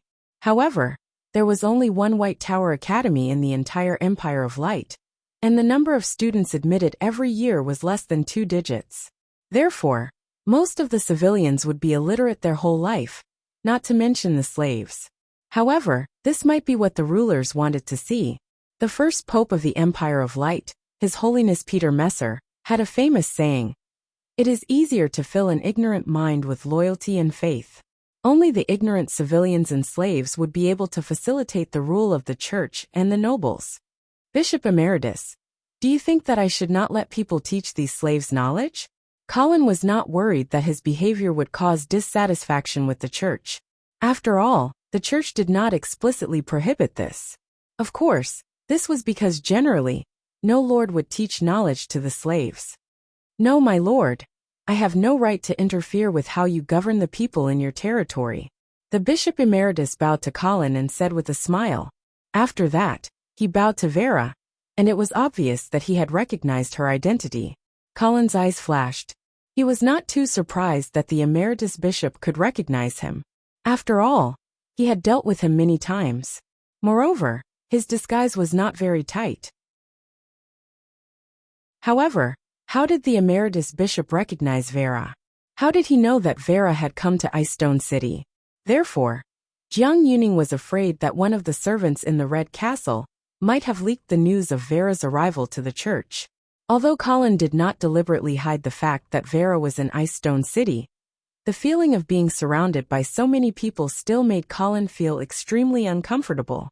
However, he did not have any good ideas for the church at the moment. Faith, to the people of this world, was an extremely serious matter. If they had to choose between a lord and a deity, most of the people would choose the deity. The nobles could only accept this helplessly. When they were in Silvermoon City, Colin deliberately planted the seed of hatred for the church in Prince Harrison's heart. In addition to finding some trouble for the San Lorenzo family, he also wanted to use this opportunity to test the true strength of the church. When Vera saw this, she had no choice but to lift her skirt and bow in return. She then asked in a crisp voice, "Bishop Emeritus, why did you say that knowledge can also be a curse?" "Miss Vera, for you of course knowledge will not be a curse. However, for these lowly slaves, knowledge can make them more aware of their own situation, and thus fall into the abyss of despair. If this is not a curse, then what is it?" Vera was silent. Colin sneered in his heart. It was obviously a trick to fool the people, but in the words of the bishop, it seemed to be a kind of humane concern. It was as if not letting the slaves come into contact with knowledge could save them from suffering. Although Colin was complaining in his heart, on the surface he pretended to be enlightened. Ah, Bishop, you are right. Fortunately, you reminded me. Otherwise, I am afraid that I would have done something bad. Lord Viscounts, you are too serious. When the Bishop Emeritus saw that the young lord had taken the initiative to admit his mistake, he had a look on his face. In fact, there is nothing wrong with your approach. It is not impossible for these slave children to learn how to read. But please do not forget to spread the glory of the Lord to them. Colin finally understood the true intention of the Bishop Emeritus. He wanted to brainwash these slave children. In fact, when Colin arranged for the teachers to teach these slave children literacy, he deliberately omitted the related content of theology. Instead, he replaced it with more content about who gave them food to eat, who gave them the opportunity to learn, and so on. He wanted to instill the concept of loyalty to the Lord in these slave children. Unexpectedly, the church was still aware of it. Of course, it is only right for these slaves to bask in the glory of the Lord. Colin smiled as usual. Very well. I will arrange for a few priests to come and assist you in teaching these slave children. Thank you, Bishop, for your help. Colin could only nod in agreement. Although he was wary of the church, Colin would not provoke them at this time. He hoped that Prince Harrison of the San Lorenzo family could become the hero charging at the front lines against the church, while he himself could just wave the flag and shout from behind. Seeing that his goal was achieved, the Bishop Emeritus nodded in satisfaction, then said, Lord, there is something else I want to tell you. Please tell me. Next month, I will be transferred out of Icestone City. However, don't worry. There will be a new bishop to take over my position. Oh, where will you be transferred to? Chilly Winter City. A ripple appeared in the Bishop Emeritus' eyes. Then I must congratulate you. Colin smiled. Compared to the Bishop of Icestone City, the Bishop of Chilly Winter City was clearly a promotion. The Bishop Emeritus also smiled humbly, but the joy on his face could not be concealed. The Bishop of Chilly Winter City was also a popular candidate for the Archbishop of the Northern Frontier Diocese. Therefore, this Bishop Emeritus was only one step away from stepping into the true core of the church. I wonder where Bishop Zion has been transferred to? Vera suddenly asked. The Zion she spoke of was the former Bishop of Chilly Winter City. The Bishop Emeritus had a sorrowful expression inside. Bishop Zion has returned to the embrace of the Lord. Vera was shocked and hurriedly expressed her apologies and condolences. However, Colin keenly saw a trace of unnaturalness on the Bishop Emeritus' face, so he asked, May I ask, how did Bishop Zion pass away? From what I know, Bishop Zion passed away due to illness. Passed away due to illness? At this time, Colin was certain that there was something fishy about Bishop Zion's death. Thinking about it carefully, the Duke of St. Hilda was injured in the duel with the troll paladins, so the one who treated him was most likely this Bishop Zion. However, he passed away at this time? What secrets were hidden in this? What was the situation in Chilly Winter City? One question after another appeared in Colin's mind, causing him to unconsciously fall into a daze. Chapter 192. It was already the middle of March, and they could already vaguely feel the arrival of spring. For the northern frontier where the winter was exceptionally long, spring seemed to have come a little early this year. Perhaps the merciful God could not bear to see the famine continue to wreak havoc, and he intended to bring forward the spring planting. However, even if the crops were planted now, they would have to wait until autumn to harvest the crops. Therefore, the famine was destined to take more lives in the northern frontier. It was also destined to cause more turmoil. Chaos is a ladder. Colin read the letter in his hand with a playful expression on his face. Is that all? Vera asked curiously when she saw that Colin had stopped reading the letter. The two of them were enjoying their breakfast at this time, when Eamon suddenly handed them a letter that he had just received. The letter was from Iron Furnace City, and it was obvious that it was written by Marquis Dawson. Yes, that's all. Colin sneered as he crumpled the letter into a ball and threw it into the fireplace. The flames flickered for a moment before calming down. Marquis Dawson must be trying to win you over, right? Vera asked as she sipped her milk. Her heart was stirred up by the letter. I think so. Colin looked at Vera, who was a little pale, and reached out his hand to hold her cold little hand. He comforted her. Don't worry. I will cut off the head of this shameless dwarf who betrayed your father with my own hands. Okay. Vera nodded as she held Colin's hand. She felt a little relieved. Colin continued to eat the food on his plate, as he thought about the words in Marquis Dawson's letter. Perhaps, as the winter was about to end, the turmoil in the northern frontier would gradually begin. After breakfast, Colin was about to take Vera to the garden for a walk. However, Eamon suddenly walked over and said, Master, the messenger from the northern frontier is here again. The northern frontier? Colin was stunned for a moment before he understood who Eamon was talking about. Wasn't this his future brother-in-law? Bring him to my study room. Yes, master. After that, Colin turned around and looked at Vera before he said, Your brother is here. Do you want to meet him? Charles? Vera was taken aback, but soon after, her small face wrinkled up as if she was very conflicted. If you don't want to see him, then don't. I'm afraid he sneaked back this time. It's not appropriate for you to see him. Okay, then you go ahead. I'll go to the garden by myself. Okay, I'll come find you later. Haha, Sir Charles, welcome to Icestone City again. Viscount Angley, thank you for your hospitality. When he saw Charles again, his attitude towards Colin was still as respectful as before. It was as if he had forgotten that he was once the first successor of the Dukes of the North. Colin invited Charles to take a seat with a smile and asked the maid to bring coffee and pastries. However, Charles seemed to be in a hurry. After taking a sip of coffee, he asked directly, Viscount Angley, have you considered my suggestion from last time? Colin's heart trembled. He knew that Charles was still hung up on his suggestion to attack the giant Demon King's city. Charles, without the Duke's orders, I wouldn't dare to attack the giant demon empire without permission. Viscount Angley, you're not attacking without permission. You're being forced to counterattack. What do you mean? When I returned from the front lines this time, the giant demon empire had already sent 100,000 troops south. They'll probably reach Icestone City in a month or so. Colin's heart skipped a beat. Oh, the giant demons really sent out their troops? Charles said solemnly. It's absolutely true. Viscount Angley, the giant demons have sent 100,000 troops south this time. It can be said that they've used up all of their resources. Right now, the giant demon empire's internal defenses are basically useless. As long as you lead an elite cavalry, you'll be able to easily take down the giant demon king's city and make a great contribution. Seeing that Colin was still hesitating, Charles tried to persuade him again. Viscount Angley, I know that you've received help from the Half-Elven Kingdom. With the Silvermoon Guard helping you defend Icestone City, you don't have to worry about your rear being unstable, even if you move the Black Cavalry away.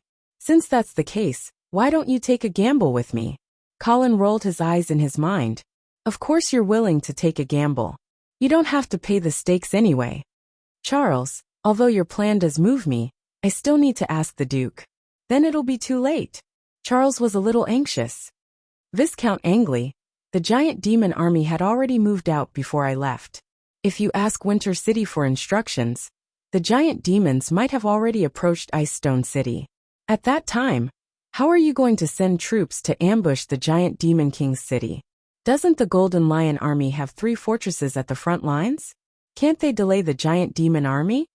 The fortresses Colin spoke of were actually the 3 fortresses that Prince Okamoto had given to the Duke of St. Hilda during Vera's coming-of-age ceremony. The giant demon king's city was surrounded by snowy mountains. There were only 3 main paths that could allow an army to pass through, and these 3 fortresses just happened to be at the crucial points of these 3 paths. Viscount Angley, do you know how many troops the Golden Lion army has stationed in these 3 fortresses? Charles's face was full of helplessness. How many? 3,000. 3,000 in total? Yes, and most of them are new recruits. Colin was speechless. The Golden Lion army had only stationed so few people in such an important military location. How could they possibly stop the giant demon army? No. Colin suddenly realized that the Duke of St. Hilda might have purposely given up on these 3 fortresses. Firstly, the Golden Lion army needed to concentrate their forces to deal with the internal rebellion. Secondly, the Duke of St. Hilda might have purposely lured the giant demons out. If that was the case, my apologies, Charles. Without the Duke's orders, I will not send troops. Colin's attitude suddenly became abnormally firm. Charles looked at Colin's resolute eyes. After a while, he finally shook his head and sighed. Colin, have you guessed something? Colin also smiled. Charles, you should have met the Duke, right? This time Charles didn't deny it. He nodded and said, yes. Since it has come to this, I won't hide it from you. This ambush plan was actually devised by Father. As expected, Colin sneered in his heart. As expected, the Duke of St. Hilda wanted to use him. However, in the current situation, it would be too naive of him to think that he would send troops just because of Charles's provocative words and illusory achievements. Colin naturally understood that he had to send troops. This wasn't just because of the Duke of St. Hilda's orders. It was because once the giant demon army approached the northern frontier, Ice Stone City would very likely become their first target. However, the Duke of St. Hilda shouldn't think that he could make Colin work for him without paying a price. Charles, since this is the Duke's order, I will definitely follow it. However, the messenger I sent to Coldwinter City has already waited for more than 2 months, and the Duke still hasn't received an audience. This kind of behavior really makes me disappointed. Viscount Angley, of course Father knows that you want to marry Vera. He actually approves of this marriage. Therefore, as long as you are willing to send troops to attack the giant demon king's city, he will definitely receive your messenger. Oh, did the Duke really say that? Of course, I swear to you in the name of the holy ancestors of the House of St. Hilda. As long as you lead the army to attack the giant demon king's city, Vera will definitely marry into the Angeli family. Colin stared into Charles's eyes. After a long time he finally nodded. Good. In 3 days, I will send troops to attack the giant demon king's city.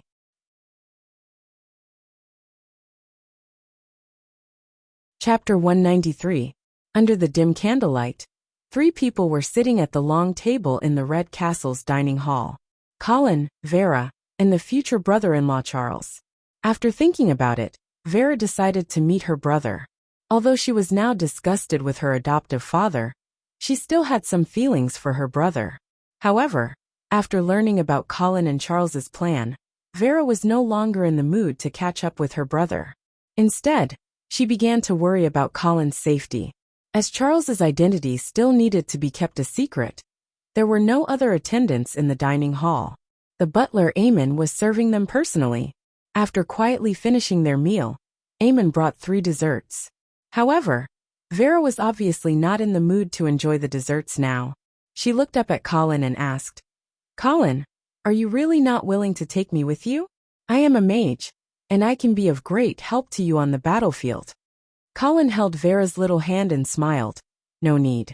Our surprise attack this time depends on the element of surprise. There should not be any hard battles.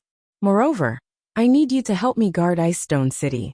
In case the northern frontier becomes chaotic, there must be someone I trust here, who is of sufficient status to take charge. Charles also smiled and persuaded. Vera, you should stay in Ice Stone City with peace of mind.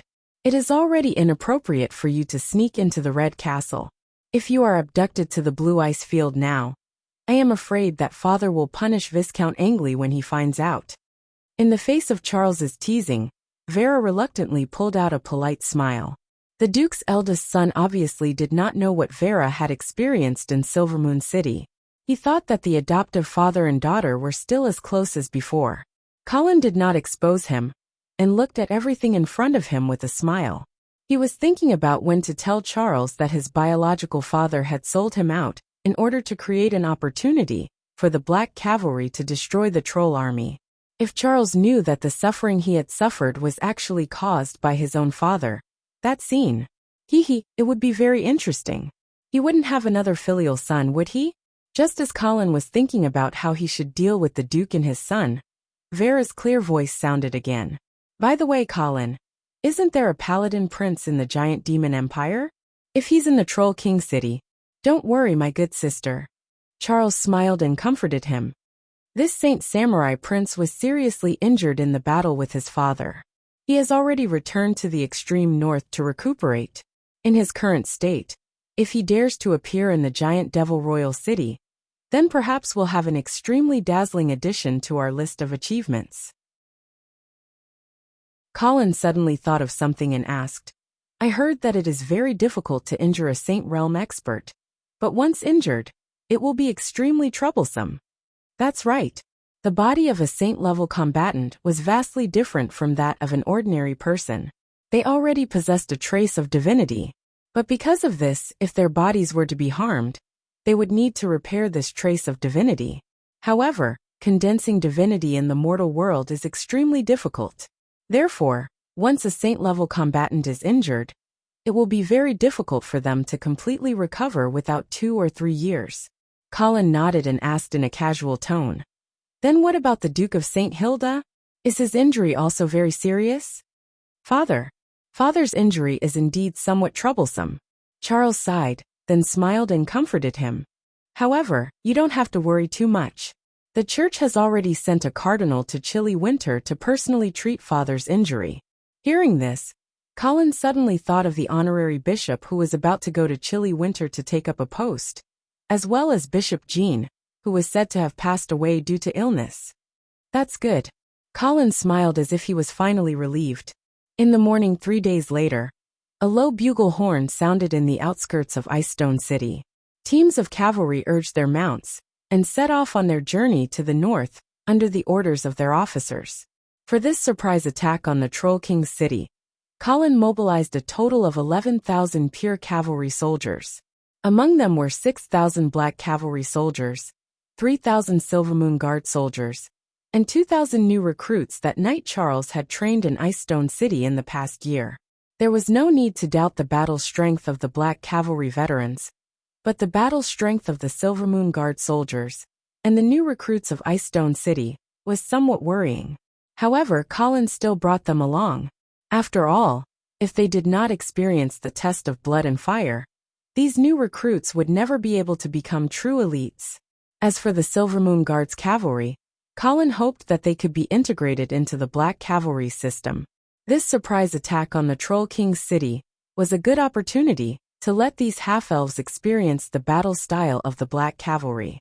At the top of Icestone City's walls, Colin once again reminded Steward Aemon and Knight Charles. He would be accompanying the army this time, so Charles and Aemon would be in charge of the military and political affairs in the territory. One of them was the old steward of the Angeli family, and the other was Colin's blood descendant, so he naturally did not have to worry about their loyalty.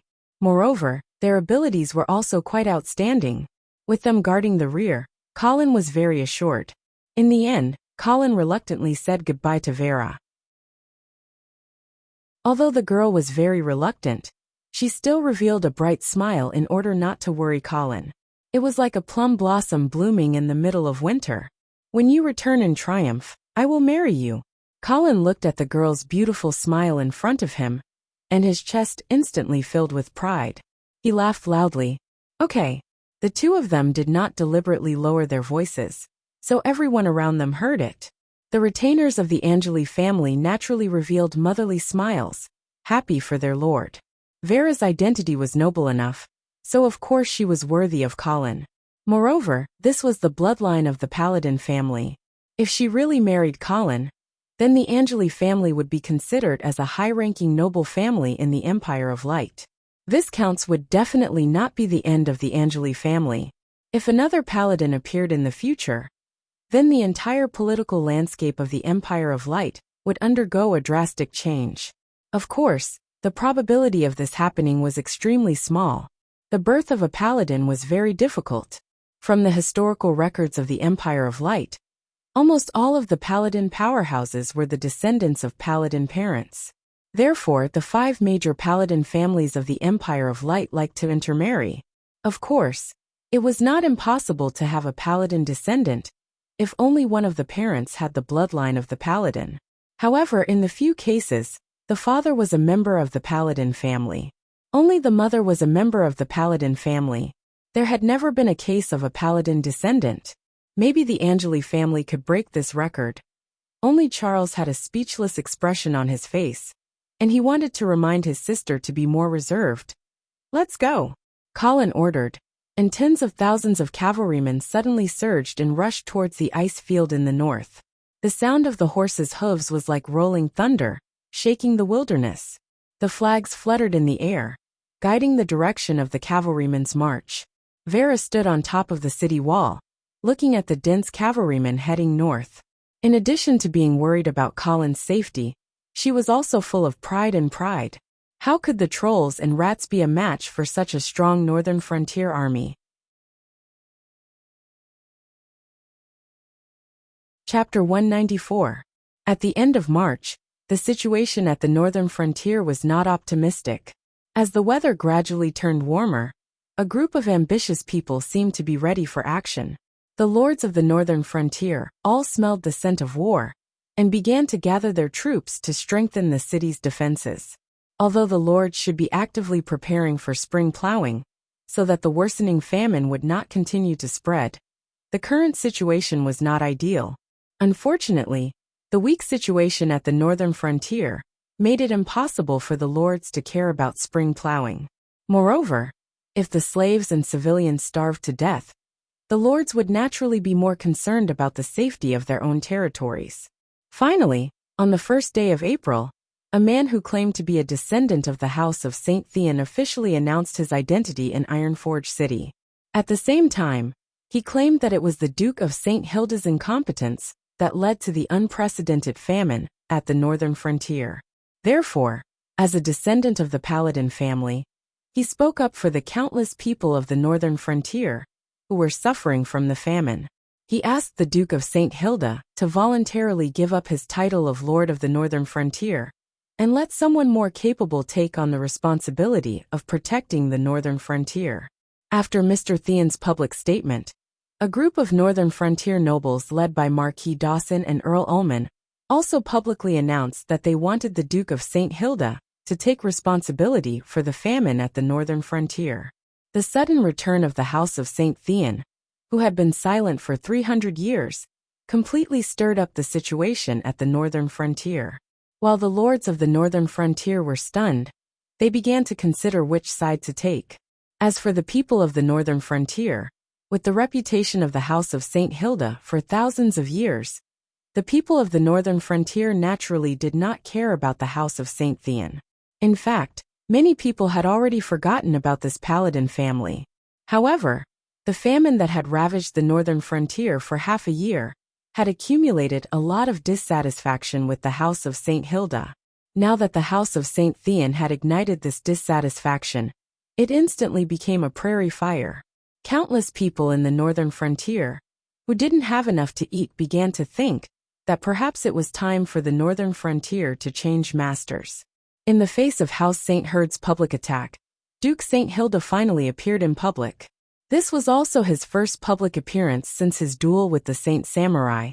The Lord of the Northern Frontier unceremoniously launched a counterattack, refuting the absurd remarks of the House of St. Thean, and claiming that they were the culprits of the chaos in the Northern Frontier.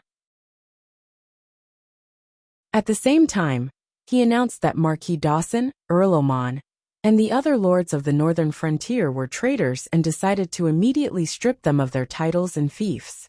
He also sent the Golden Lion Legion to Ironforge City in an attempt to eliminate the Dwarven Rebellion. In addition, the Duke of St. Hilda also issued an emergency conscription order, requesting all the lords and mercenary groups in the northern frontier to join the war against the dwarves. In an instant, the northern frontier was in turmoil, and the War of the Lion and the Tiger had officially begun. Just as the northern frontier was in chaos, Colin had already led his army to the snowy mountains. Here, the cold wind howled and snow covered the sky. There was no sign of spring at all. If they went any further, even if they officially entered the territory of the Troll Empire, Colin and the others would no longer be able to hide their tracks. Of course, in order to enter the Troll Empire, they still had to pass through a final barrier. Lord Viscount Angley Sir Charles, a weather-beaten knight of the House of St. Hilda, was brought to the temporary command post and bowed to Colin and Charles.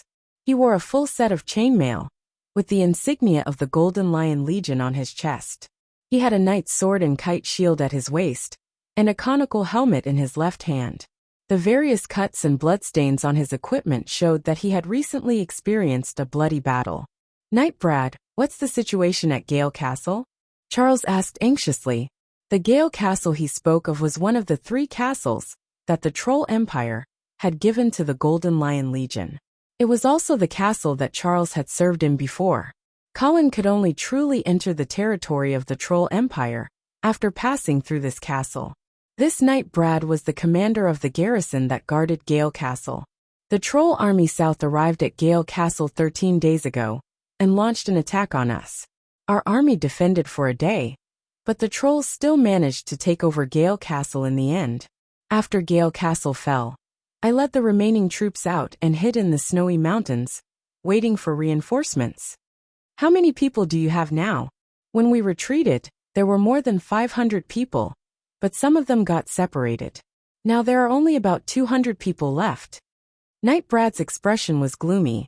Colin obviously understood that the separated that Knight Brad was talking about was actually escaping. However, these people could not be blamed for becoming deserters.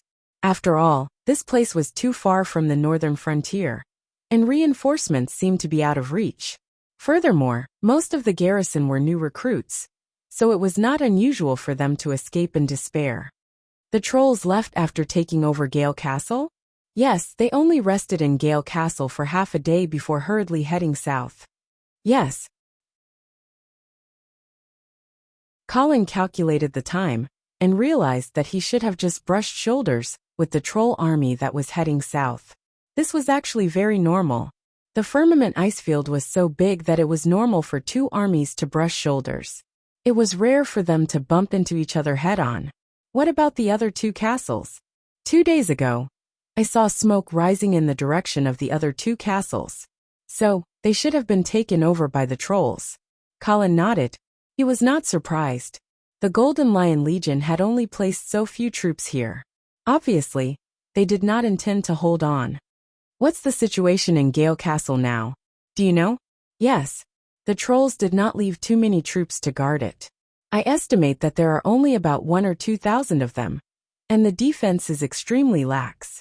I even tried to sneak up to less than 100 meters away from the castle to observe at night, but it did not attract the attention of the guards.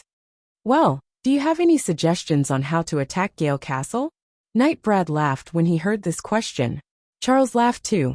He looked at Knight Brad and explained, Viscount Angley, when the Troll army first mobilized, we realized that Gale Castle would definitely fall. So in order to make it easier for us to come back in the future, we did something to the walls of the castle. Oh, Colin's eyes lit up. He hurriedly asked, what did you do? In the southeast corner of Gale Castle, the foundation of a section of the wall has been deliberately hollowed out by us. So now we only need to hit it a few times with black wood, and it will collapse. Good.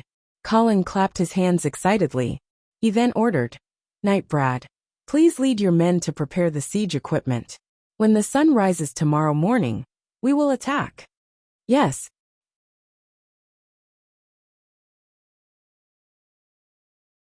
Chapter 195. Cam was a warrior of the 4th rank. Similar to the human knights, the troll race's warrior profession was usually reserved for the nobles. However, warrior Cam was still a mercenary. This was rather unusual. This was because most nobles were more willing to fight for glory than for money. But Cam was an anomaly. He liked money more. When he was still Baron Cam, in order to get more taxes, he raised the tax rate in his territory to a shocking 9 out of 10. It could be imagined that Baron Carm's citizens would soon run away because they couldn't bear such exploitation.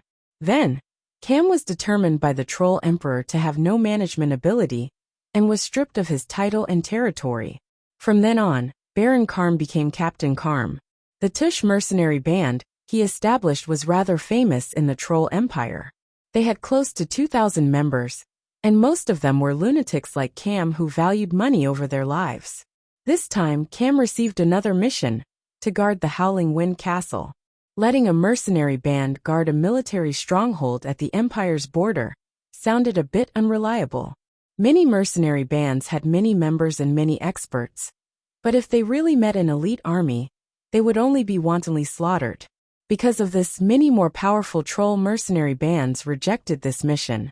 Only Cam, who valued money over his life, accepted it. Moreover, this troll warrior who talked about money even asked the military representative, who issued the mission, if the Tush mercenary band killed an invading enemy in the process of guarding the Howling Wind Castle, would there be additional rewards? Hearing this, the military representative had a strange expression, but he still promised Cam that for every enemy they killed, they would exchange their heads for 10 gold coins. 10 gold coins for one head. Cam heard this reward, and his eyes turned red with excitement. He nodded and agreed to the deal. However, when Cam rubbed his hands and led the Tush mercenary band into the Howling Wind Castle, he was shocked to find that there were no traces of the enemy. In the first few days, the Tush mercenary band was very serious about patrolling. However, after a few days of peace, the mercenary band's lax nature was exposed. Drinking, slacking off, fighting over female slaves. In short, the whole Howling Wind Castle was in a mess because of the Tush mercenary group. Facing such a situation, Cam didn't care because in his opinion, it was fine as long as his mercenaries could kill. As for discipline, what the hell was that? The only thing that made the mercenary leader anxious was that the enemy had yet to appear. But soon Commander Cam's dream came true. Early in the morning, there was a loud bang, and the entire Howling Wind Castle seemed to be shaken by a giant hand. Cam woke up with a start from his sleep. Just as he was wondering what had happened, he heard his subordinates shouting, "Enemy attack! Enemy attack!" This time, instead of being shocked, Cam was overjoyed. His eyes shone with a golden light. He quickly put on his chainmail, picked up his machete, and rushed out while shouting, "Brothers, kill! The chance to make a lot of money is here." Outside the Howling Wind Castle, Colin was overjoyed when he saw that Knight Brad had really knocked down a section of the wall with a few logs. He immediately ordered Knight Roger to lead the army into the city. Although he knew that the narrow terrain of the castle wasn't suitable for cavalry, he couldn't care less at this time. If they couldn't even take down the Howling Wind Castle, then what was the point of talking about the Troll King's city? They might as well just go back home. Knight Roger estimated the size of the gap in the wall and arranged 10 groups of cavalry, each group of 200 people, to charge into the city in batches. But before the first group of cavalry could charge, they saw the defenders of the Howling Wind Castle rushing out from the gap in the wall. What's going on? Knight Roger was confused. Knight Brad, who was at the foot of the wall, saw the troll soldiers rushing towards them, and quickly led his men back. After running for some distance, Knight Brad looked back, and was shocked to find that the troll soldiers were chasing after them. What's going on? Knight Brad was also dumbfounded. Didn't you see that we have cavalry? Why didn't you use the castle's terrain and come out to fight with cavalry? This isn't a trap, right? Colin saw the situation and was also confused. Why don't we test the waters? Knight Roger suggested. All right, when the trolls rush out a little more, send the cavalry to kill them, but don't charge into the city. Deal with the trolls outside the city first. Yes, kill. The trolls chased after Knight Brad and the others, roaring and cursing, as if they were angry that these humans ran too fast and caused them to lose so many gold coins. At this time, Cam also rushed out of the Howling Wind Castle. This captain of the Tusk mercenary group was indeed not cut out for war. Of course, a mercenary group's battle was very different from a regular army's battle. But to be honest, Cam's brain wasn't very good. Which lord with a normal brain would set a tax rate of 9 out of 10? But at least there were some normal people around him. Captain, we can't charge anymore. We don't know the enemy's situation. If we rush out like this, what if the enemy is too strong? T. Cam glared and scolded. War depends on courage. If we don't even dare to charge, then what's the point of fighting? It seemed to make sense. But in the next second Cam regretted it. Dong dong dong. The ground suddenly began to tremble, and 2 cavalry units appeared on both sides of the Tusk mercenary group. They stuck close to the trolls' formation, and like a pair of large hands, They hugged the trolls that rushed out. Whoosh whoosh whoosh, arrows rained down on the trolls' formation. Counterattack! Counterattack! Cam was furious. He roared and ordered his mercenaries to counterattack with arrows. But in the wilderness outside the city, there was too much space for the cavalry to move around. They maintained their high speed, and after shooting a wave of arrows, they immediately pulled away to avoid the trolls' counterattack. Then, when the trolls' arrow rain thinned out, they would approach again and shoot another wave of arrows. Because they were worried that this was a trap, the Black Cavalry's attack method was still very conservative. They didn't use a frontal assault, but instead used a harassment tactic, patiently cutting off the trolls' flesh bit by bit. In fact, Colin was still too careful. These troll mercenaries who didn't have heavy shields and didn't have a tight formation couldn't possibly withstand a frontal assault from the Black Cavalry. As time passed, Knight Roger gradually came to his senses. These trolls were a group of scattered soldiers and couldn't even set up a basic military formation. They probably weren't a proper army. After receiving the report, Colin helplessly shook his head. Sigh. It seems that the Troll Empire's internal defenses are really weak. Let's quickly end this battle. Yes. Chapter 196. The night deepened, and the silver moon hung high in the sky. The battle at the Gale Castle had already ended. The Tusk mercenary group, who valued money over their lives, had lost both their money and their lives. After quietly turning a few surviving troll warriors into blood thralls, Colin climbed to the top of the watchtower. In the howling cold wind, Charles was leaning on the fence looking north. What are you looking at? Colin stepped forward and stood side by side with Charles. Viscount Angley. Charles bowed slightly to Colin, then smiled and said, I'm looking at the Troll King's city. Just call me Colin. Colin smiled and waved his hand. But can you see the Troll King's city from here? Haha, of course not. However, I've been looking north almost every day for the past year. Even if I can't see the Troll King's city, I can still feel its existence. Charles clenched his fists, and his eyes seemed to flicker with raging flames. Have you been to the Troll King's city? I have. I sneaked in with the caravan once before. But this time, we're going to kill our way in. Colin smiled. I hope that the Troll King's city is as easy to capture as this Gale Castle. It shouldn't be too difficult. After all, the troll army has already gone south. Even the Troll King's city probably won't have elite regular troops stationed there. Colin turned to look at Charles's side profile and suddenly frowned. But Charles, don't you think that our journey has been a bit too smooth? Charles was a little stunned. Too smooth? Colin, what are you worried about? Do you think this is a trap for the trolls? Trap? Charles could not help but laugh. Colin, aren't you worrying a little too much?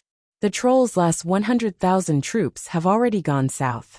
It's inevitable that there will be emptiness inside. How can it be a trap? Colin grabbed a handful of snow from the fence and kneaded it into 2 snowballs, one big and one small. Charles, what do you think will happen if the trolls' army is a motley crew, and the last batch of elite troops are placed in the Troll King city? No, it can't be, Charles said in a daze as he looked at the snowball that kept changing its position in Colin's hand. Do you know? Colin smiled playfully. Not long ago, I played a similar trick in Silvermoon City. Those stupid Eastern region people were fooled by me. Really? Charles smiled. I heard that you defeated the Skyhorse army in Silvermoon City. How did you do it? It's very simple. First, I made the Eastern region people mistakenly believe that the Black Cavalry was hiding outside the city. But when the Eastern region people sent their elites to search for the Black Cavalry outside the city, they only found a group of half-elven recruits. The real Black Cavalry came out of Silvermoon City. Colin changed the positions of the snowballs in his hand. It's that simple. Charles suddenly had a look of realization. He said in admiration, It's indeed a brilliant plan. Colin stared into Charles's eyes as if trying to find something in them. Charles, do you think the trolls are playing a similar trick on us now? This is impossible. Charles was surprised.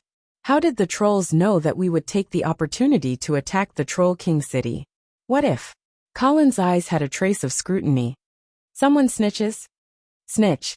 The fear on Charles's face did not seem to be fake at all. Colin, did you discover something? Did our whereabouts really get exposed? No, it's just a guess. Phew. You scared me. Charles patted his chest and let out a long sigh. Then he said in a sincere tone, Colin, actually, your worries are not impossible. Let's do it this way. When we reach the Troll King city, we will launch a tentative attack. If the resistance in the city is too strong, it won't be too late for us to withdraw. That makes sense. Colin threw out 2 snowballs. A moment later, they hit the ground and made 2 thuds.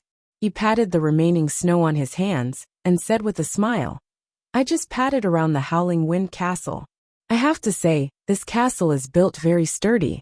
If Knight Brad hadn't tampered with the walls, and the guards in the city were that group of stupid mercenaries, I'm afraid we would have to pay a heavy price to take down this place. Charles puffed out his chest and said in a proud tone, Colin, to tell you the truth, I actually asked Knight Brad to tamper with the walls so that we could take down this castle more smoothly. Colin ignored Charles's attempt to claim credit and continued, So if such a sturdy fortress were to be retaken by the troll army heading south after we leave, tell me, don't you think we'll have nowhere to retreat to? Charles was stunned, as if he was really frightened by Colin's idea. After a while he shook his head and said, Colin, aren't you overthinking things? The troll army has long gone to the northern frontier. Why would they suddenly turn back? Colin did not answer this question. Instead, he said with a smile, Charles, I hate 2 kinds of people the most. Which 2? Charles asked in confusion. People who deceive me, and people who I can't deceive. Charles was speechless. This was the first time he had seen someone who said double standards so matter-of-factly. Colin looked at Charles with a smile and said, If I were a troll, I would purposely make it look like a large-scale invasion to the south and trick Ice Stone City into sending out their most elite cavalry to ambush the troll capital. But in reality, the army heading south was nothing more than a motley crew of newly recruited soldiers, militia, and mercenary groups. The last elite army of the Giant Demon Empire was stationed in the Giant Demon King city.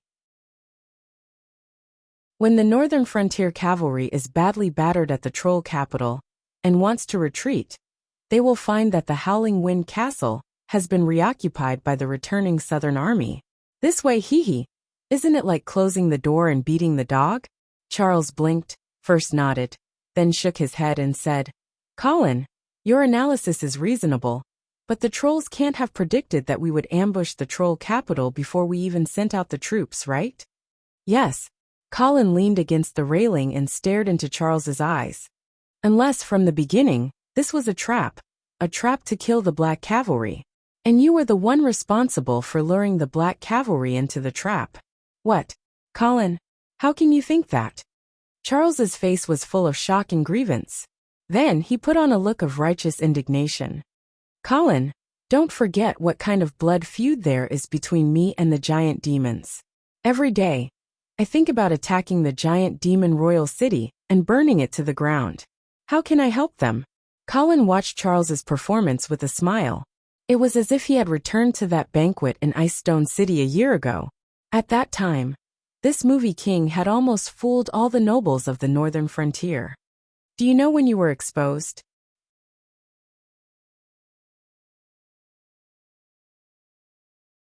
Chapter 197. Lying was an exceedingly exciting game. Gambling, war, politics, these were all things that people flocked to, and all of them required excellent lying skills. A good liar would be able to come up with a flawless lie without batting an eyelid. It would be so easy to come up with a perfect lie that people would be confused and feel as if they had been deceived for a lifetime. They might even become addicted to it and want to do it again after falling for it once. This kind of liar was usually respectfully called a master, or even an even more prestigious title. But those who were not skilled would be full of flaws and make people laugh. Actually, compared to lying, exposing a lie was also a very interesting thing, especially when the liar was still trying to put up a final struggle. Colin now experienced this kind of joy. Although he had already seen through it, he was still willing to provide a stage for Charles to perform. Pretend, continue pretending. Colin, what do you mean by this? What did I reveal? Are you suspecting that I conspired with the great demons to scheme against you? Charles's expression and tone were just right. In a simple sentence, he conveyed astonishment, shock, grievance, and all kinds of complicated emotions.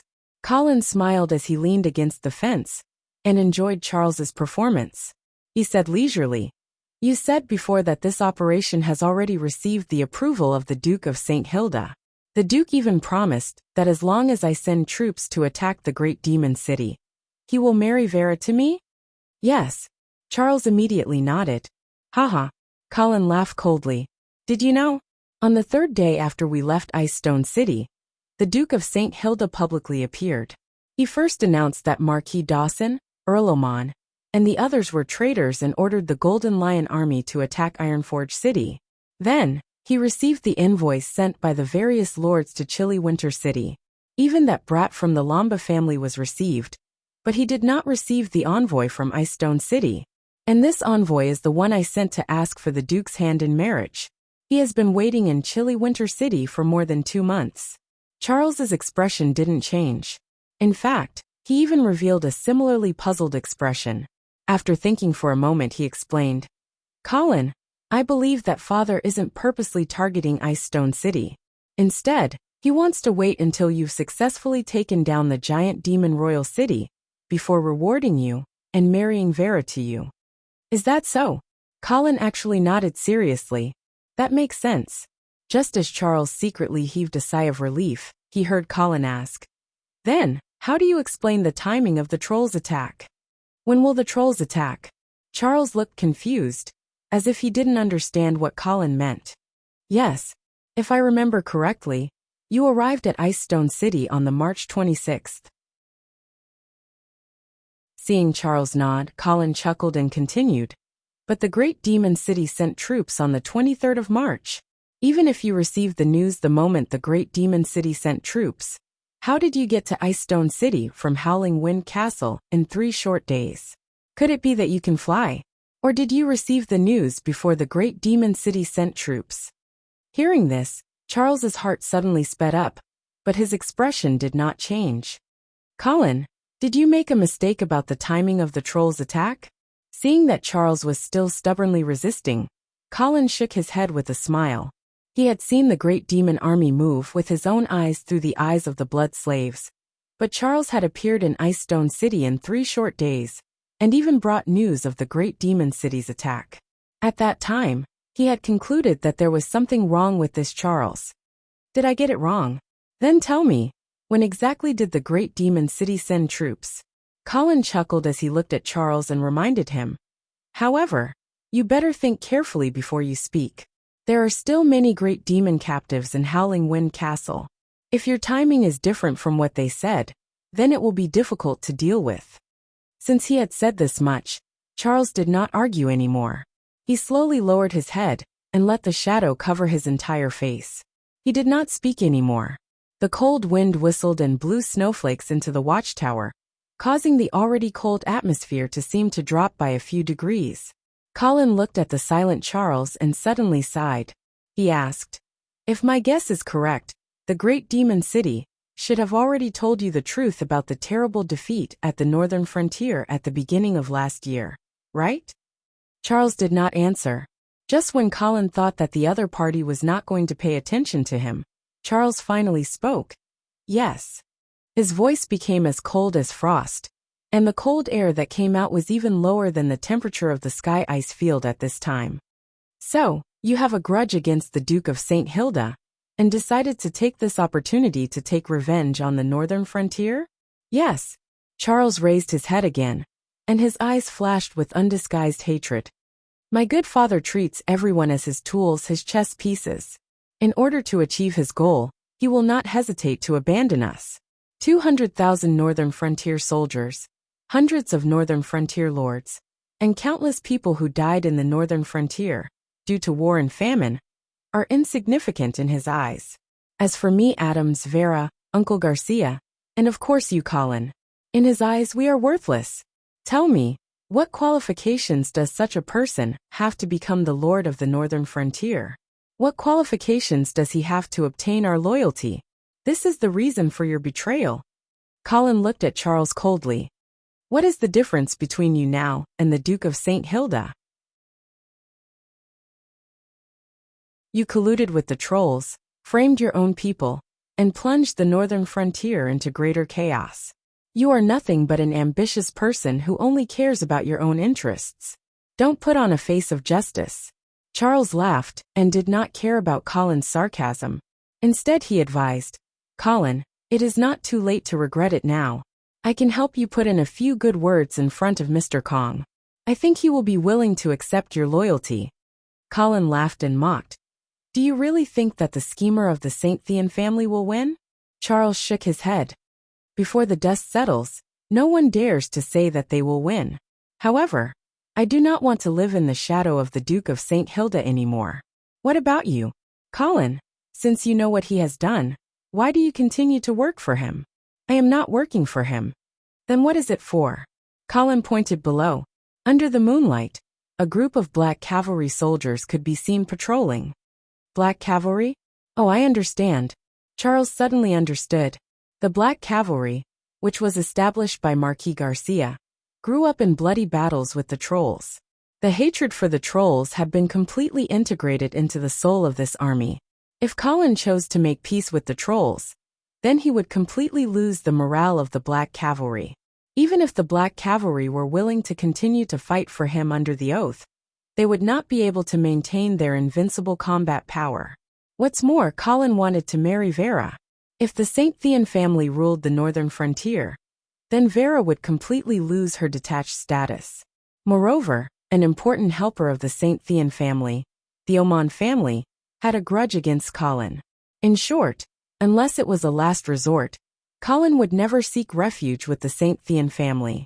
Seeing that he could not persuade Colin, Charles said helplessly, Well, then I hope you can survive the whirlpool of the northern frontier.